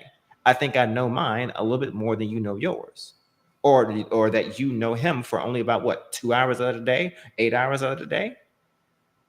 But then I'm responsible for everything this little terrorist does, and you're going to be looking towards me to fix him. But if I don't have full reins and full control over him, and allowed to have full reins and full control over him, without being controlled, without being reigned, without being curtailed, and completely having my authority dismantled and completely usurped because of your unasked for opinion. It ain't like you're paying to feed him, it ain't like you're paying to clothe him or house him. I'm responsible for everything that he does and doesn't do, does and doesn't have, but yet you want to tell me how to raise him. I have a problem with that. So yeah, I think society has basically, I don't know, completely dislodged itself because everyone seems to think there's a one size fit all when it comes to raising kids. Stay your ass out of my house when it comes to raising my child, and my child will be better for it. And we're starting to see a complete dismantling of society because parents have lost the authority to control their children. Over. I agree Let me 100% what you said there. Hang on, David. Hang on one second. Hang on 1 second, David. Because I'll give you the floor in 1 second. Because if you cannot discipline your kid the way you raise, let's say you're Christian, Muslim, or whatever, that has a factor too.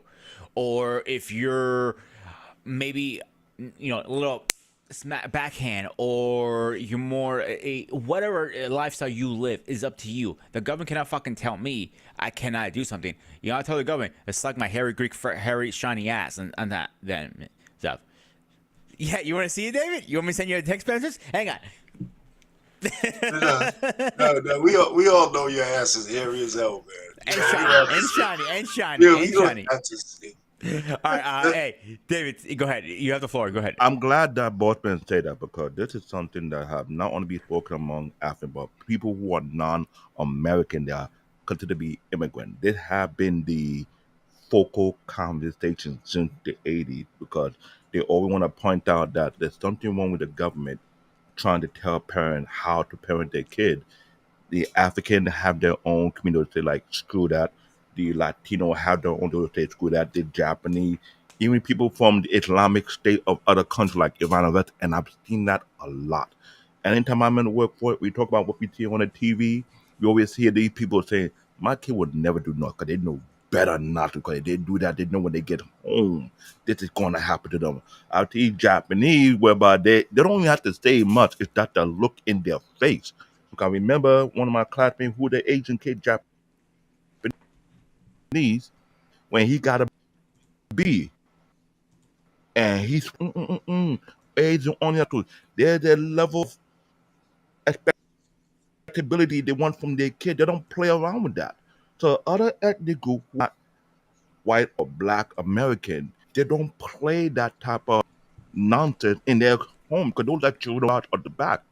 Either you get your shit together or you out or you be disowned. So Brother David. The word Brother David. disowned, it's a big deal. Because the thing is, you're representing the people's last name. You're a representative of the family. You don't bring shame to the family. Africans know that very, very well. People from Asia, it's another level to that. People from the Middle East, well, don't let nobody who know your father know what you're doing because they will report your ass before you even get home. They say, I heard my brother from Little telling me that you did. What do you think you would? That is the thing. This is how they kind themselves. The corner store down my block, the people who are Middle Eastern, they don't play around. If one that was acting up, they're like, no, we have to send them somewhere. I'm like, jeez. But, so, Brother David. Go ahead. Okay. So, based on what you're saying, right? Mm-hmm. Outside of America, other countries ensure that they discipline their children early. Now, I don't know what you think. You know, white folk, they do all kinds of crazy stuff to their kids. Now, the problem is this. At one point, people of color in America, we sort of discipline our children according to what we were taught how to discipline them. right? Hmm. But your parents discipline you early enough to when you, like Bossman said, when he saw those 1 or 2 examples, I'm not going that route. It only took 1 or 2 times for your parent to sort of get in your backside early enough. And then the parents of other time, after they whoop you, what they do? They'll feed you and then they Hmm. go talk to you. Now, see, I Hmm. hate to do that to you, but see, you bought it on yourself. Now, I don't Hmm. want you to have to keep doing all that. I ain't gonna have to be whooping you, especially because my father was the one that gave me the discipline. He got me one time in the 7th grade. I was feeling myself, I was smelling myself.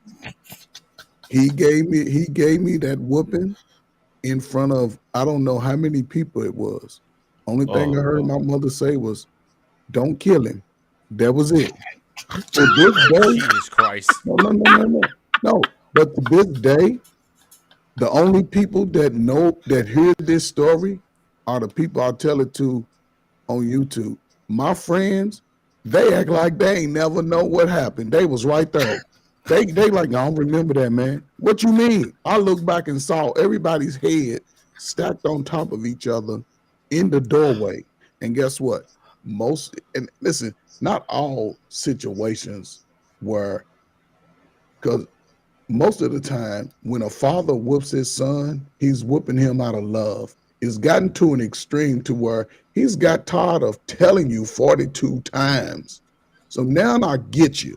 And most of the time, that experience will help him sort of navigate through the next age group. So now when I was 15, 16, and me and my friends were running around, we wasn't getting harassed by the police.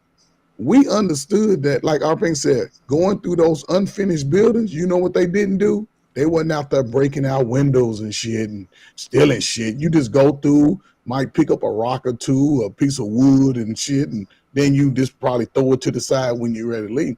You people wasn't disrespecting in the moment. And a lot of times young men and women disrespect the moment because they see the disrespect in the home. And believe me, the law knows that. That's why after Gen X came out and got into the workforce early, became independent early, they's like, oh, we got to change that. So what they do? They snuck them drugs in there. Now nobody's disciplined. Everybody's wild. Murder rates went up and we ain't never murdered, deleted each other in any neighborhood you go to in the capacity we did since the late 80s and 90s. Drug uses went up, teenage pregnancy skyrocketed, and now you have a whole bunch of undisciplined adults. And guess what the law does when you undisciplined and you get out there and think you can just do whatever? They go discipline your ass. They gonna make sure that you abide by the law. So it's just an ugly time. But again, who's willing to take the sacrifice and say, I need my child to be different? I'm gonna let my And child learn how to swim, learn, learn how to, Trey, go take your child to the monkey bars. I intentionally take my son, man. You're gonna learn how to work your muscles. But people, we don't want to go outside. Take your kids to play soccer. One of the greatest things you can do is take them to play soccer and teach them how to swim. They But don't have no monkey bars anymore, do they? So, they, so but let's Trey, hit. I'm glad you said that because a lot of moms don't know that father can put that through their kid, but instead of let the father do the job, they like to block them from doing it. Which I'm seeing more and more often, whereby Mhm. they don't let the son be disciplined by the father properly. They want to intervene and tell you how you should discipline them based on how they feel. Now realizing you're handicapping that boy. And that's the Yeah. problem. I got disciplined by my uncle from my mother's side and my uncle from my father's side. But at the end of the day, I had more respect for them, and I held them to the higher regard because you know why? After I got to be in, they sat me down and tell me why they did what they did and why I was screwing up on what part what I need to do better.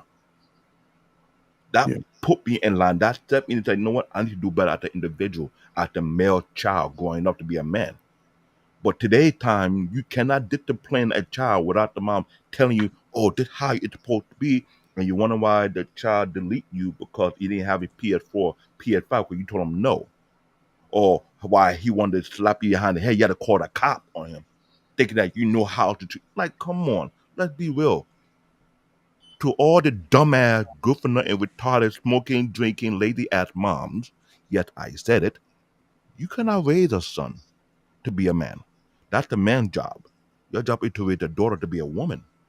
But instead, you think you can do these things, and that be the case. There should be a law whereby if you raise the son by yourself and the son whoop your ass, the cops should not save your ass. Let the son continue to whoop your ass till you realize, oh, let the father take care of this business first.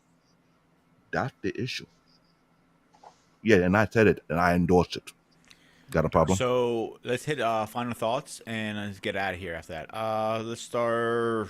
David, you can start. You're already eating the big steak. I'll just say that this is one of those topics. I know a lot of people have a lot to say about their childhood, but they can also say they got a lot of lessons they learned through their child. I would say that though, discipline is key.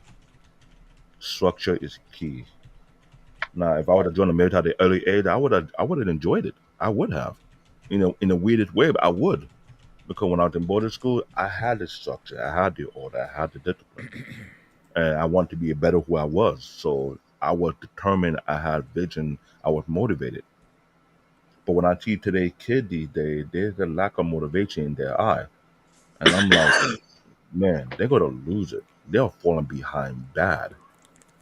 And these kids who come from outside these soil, who are far more motivated and far more driven, will eat their lunch and smack them and pimp them out.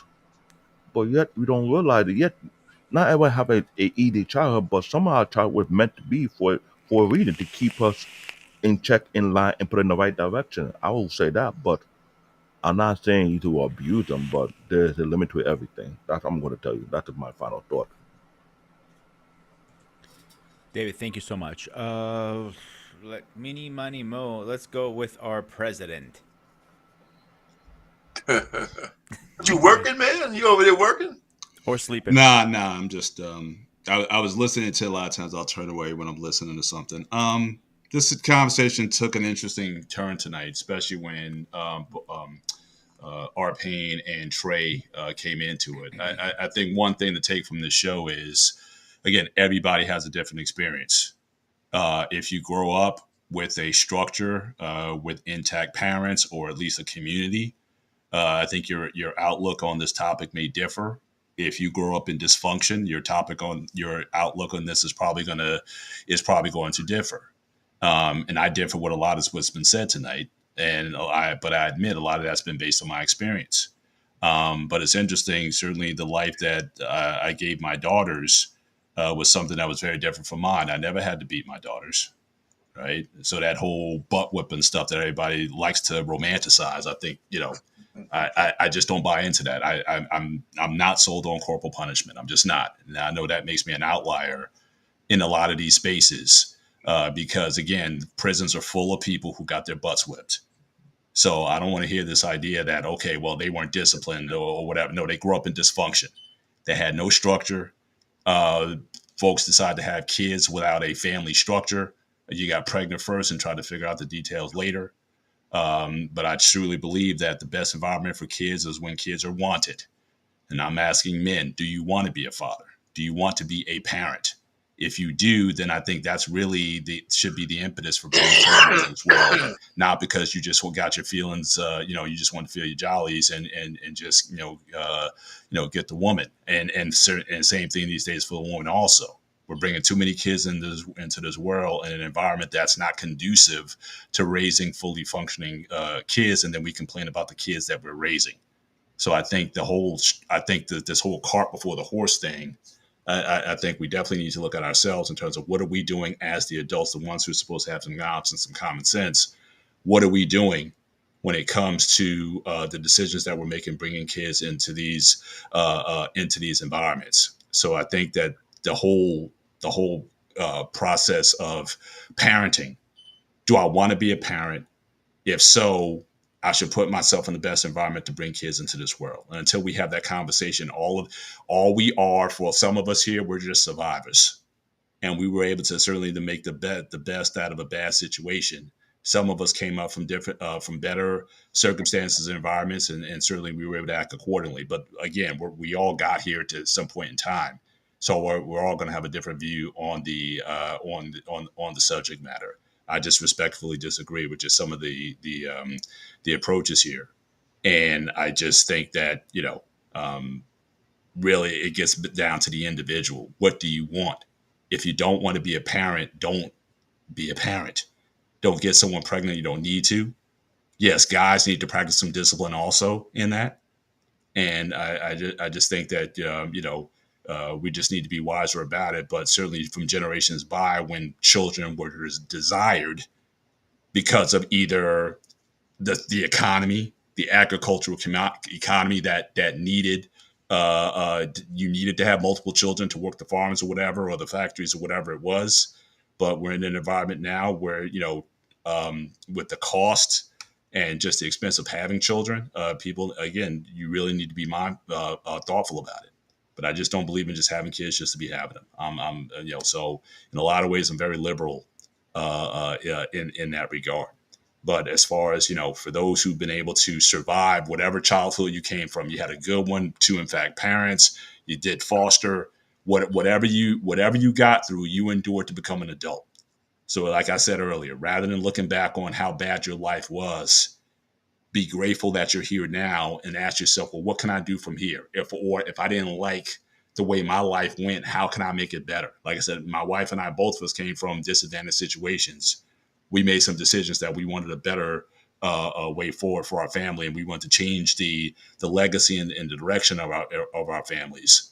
And we're still that's still in process. Even though my youngest one is 21, the work is still continuing. I just had a conversation with her before I came on, and so the work still continues. But you have to make some decisions about what you want and what kind of what kind of legacy you want to leave after you, rather than just keep looking back and saying where you came from. You're here, so be grateful for that and move on and make better decisions than either your parents made or those who came before them. You can decide now. You can make better decisions to change the destiny of your life and that of your family, your future families. So that's all I got.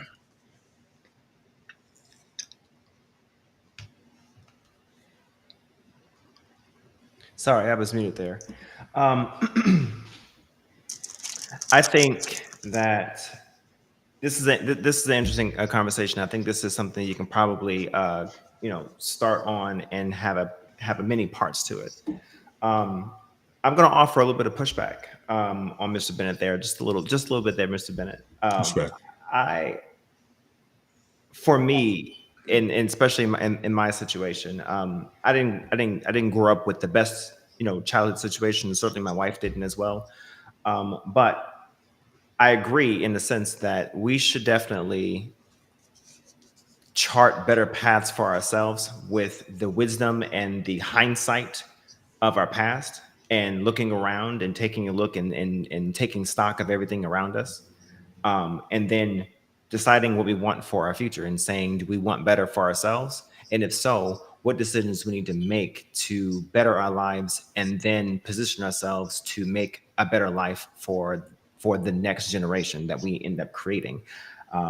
However, when it comes to corporate punishment and establishing structure, I think there's an intersection, and I think it can be parallel.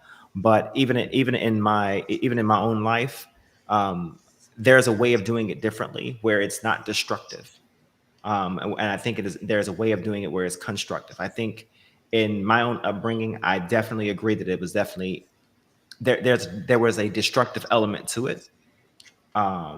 Certainly, but I think a lot of people take only the destructive parts and then dwell on those past destructive parts, and then use that as a crutch, use that as a catalyst for his poor decisions, use that for an excuse as to why they aren't able to make it, they aren't able to get by in life. And for those people, I don't know what to tell you. You have to learn to find silver linings in just about everything in life. And certainly if you're able to look back and find those silver linings those golden nuggets in just about every bad situation, then you're able to use those to catapult you forward. But I don't find anything wrong with having some element of control, structure, corporal punishment to some degree, but within reason and as necessary and as needed. And of course, relative to the individual person, how we use that. But certainly it's not called for this. Hey, boss man, sorry to cut you off. Your mic is acting up really bad. Oh, there we go. How about that? Is that better? No, actually. All right. So I don't really know how to fix it at the very moment other than to unplug it. Um, yeah. So I would say in the very moment, in moving forward, in as advice to everybody as far as final thoughts, I would say to piggyback on Mr. Bennett there, I would say to chart your own destiny and look back in life, not dwell in the past, but dwell on unfortunate situations. Find a way to learn from those unfortunate situations, pull positives from it. Find the parts that make you stronger, and build on those and make better decisions in your life and generations. And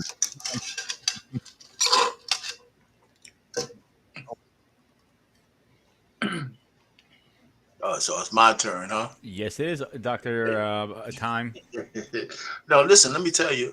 It's funny though. The reason why I was able to appreciate the move that we went into the Bronx was because of the couple of years I spent in Harlem when we were living in like 13, 14 of us, married couples, grandmother, grandfather, cousins, all in one apartment.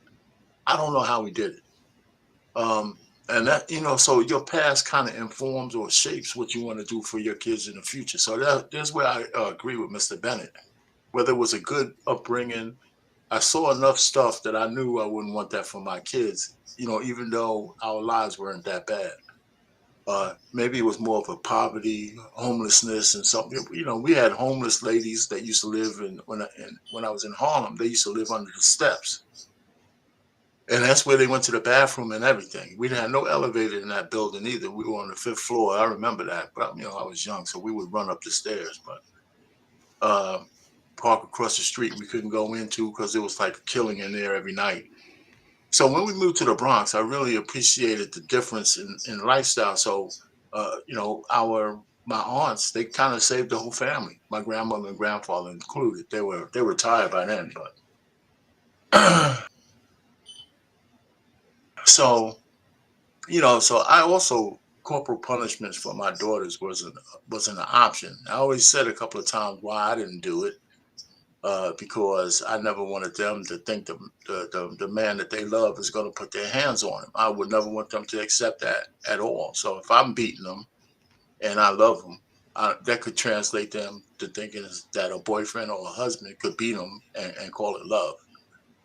So I never, so I had to be more cerebral with my daughters, which was cool. That was better for me anyway, not just for them. It was better for me because I had to open those lines of communication so they could understand when they were being punished and why they were being punished and stuff like that. So I mean, it was cool. This was a good thing that you put together. So, but when I look back on my childhood, man, I can't really complain about anything to tell you the truth. I just can't.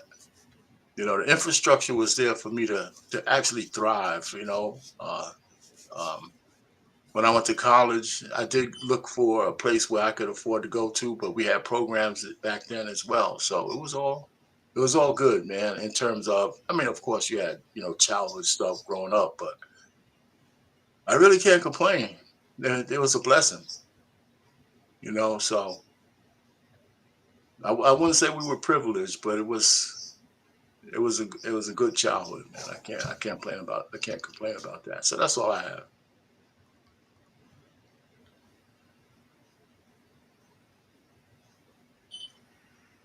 Yeah, I mean, it's some great experiences that I heard today, and it has nothing, I don't, I understand that everybody doesn't grow up the same. I grew up in a house with 6 women. and my father was the craziest guy I knew. So when it came to my peers and people I knew, it just didn't dawn on me to always think about the life experience, because when they were around me, they were supportive. They didn't allow me to just do dumb stuff. You know, my father only whooped me one time in my life that I can remember. My mother was the discipline, but she did it out of love. And one thing I believe, what I've heard from the fathers here, is that a father will instill courage, confidence, and competence in their child. Um, so I think that is probably one of the greatest dynamics that's missing in most of our young men and young women. We're going to encourage our children to do the best they can. Competence is just going to make sure that they're always aware of what's going on, and just, being cognizant of their name and what they're representing in the community. And courage, there's nothing wrong with a little adversity within a child. That's why I always go to, swimming and just outside activities, playing sports, and, climbing trees and going on hikes, just doing things, with the family, just to say, okay, it's different from the everyday hustle and bustle. Um, so, I'm like our pain. I don't have any bad stories about my childhood. Um, all of it was a great experience. The friends that I had, their mothers, um, just everything that entailed in my life, man, has always been sort of a supportive person. I used to help the little kids, when I was younger, the little, show them how to do stuff. I'm still do it. I can't get away from it. But I think a childhood today is definitely different. They get a lot more information, 10 times faster. But a lot of the information they get, it's not really taught. It's taught to them, but it's not broken down to where they can understand the difference from reality and what's the word, being in an illusion of what the truth is. I think, if people want to change the dynamics of their life, I think it's best today to live in truth, speak truth about whatever it is that they may possibly experience. And, we have to sort of allow our children to fail in a sense. So, is I don't know, it's in a gray area. Like, so right now the future's in a gray area for us lower level people here in America. But I think each one of us, and I wouldn't say each one of us, because we have older children that are now going into the adult world. But boss man, I believe you have a young child, man. So, you being there is going to instill a lot more confidence in your child than most get. And he's going to have friends, or she's going to have friends. And when they come around too, you give them that same father attention, and that will fare a long way to those who you may not even expect. They'll never forget it. They'll always be appreciative of it. They'll always respect you. They'll always be respectful when they're around you. But how many people willing to put in that work to save the future? Because if you don't save them today, they could be the same ones robbing you and doing something crazy to you later. So just be careful how you move. I want to thank everybody who joined us. Thank you so much. But I do have a question for everybody because I see everybody join later. So let's put a vote to this. If you guys want me to change the time from 9:30 to 10 to make it easy for everybody, I can do that. That's fine. What do you guys think? Nah, I would say keep your same show. Like I said, for me, depending on my schedule or whatnot, I just try to hop on because and we usually end by 11:30. So I just try to hop in towards the end. But I know it took a turn at the end, so I say, nah, keep doing what you, at least my view. Don't change the show on my part because I may not always be able to come. So Okay. What about else? Everybody Yeah, still keep agree? it the Same, same. man. I had a Okay, cool. championship game today. We lost, but Yeah, So it's fine that way because, like I said, I gotta do with my kid, and when I was trying to do it, I'm after this show, I will have to do some real thorough work on what the hell the glitch is coming from. 'Cause it happened on my laptop too earlier, and I hope it's not some weird window update that's going on in the back end. I want to make sure It is. I it is you too. Hmm. Uh, I'm trying not to curse, but I'll do it. Fucking son of a motherfucking son of a No, because you know my struggle with this PC when I had to send that motherboard and I found out it's not with the motherboard issue. It's more of a RAM issue. So I'm gonna put that beat back in there. But you know how annoying that is? And I got a really awkward annoying case. and your big fat hands too. All right, let's do a schedule update really fast, Right guys. this way, because- I'll take that new nickname, Bear Paw. That'll be my new nickname next time. So if I'm not using Black Devil, you see Bear Paw, you know what that means. I still think Earthquake is a better nickname for you. I'm calling you Earthquake from now That's on. BMU. He's heavier than me, so don't play there. Yeah. That's true. I'm dropping weight. All right. So on Saturday, we're talking about a war movie, guys. A Legend of the War movies. I'm actually very looking forward. I'm a big movie fan, and I love more good movie war movies. Pahab and so on. Oh my God. Next Thursday, we're talking about the soundtrack of our lives. How music has made a difference. I think music has a big. I did a couple shows about music, but I'll keep adding to it because I think it's still a good topic to talk about. Is this the war movie you're talking about? All of them. I'll be out of play. This is Mandrell type of show. I'm gonna reach out to him, but yeah, you better show your face, Earthquake. It's Bear Paw / Black David. Okay, Right. that's BMU nickname. On the 5th, where we talk about Captain America versus Master Chief. I'm actually looking forward to that one too.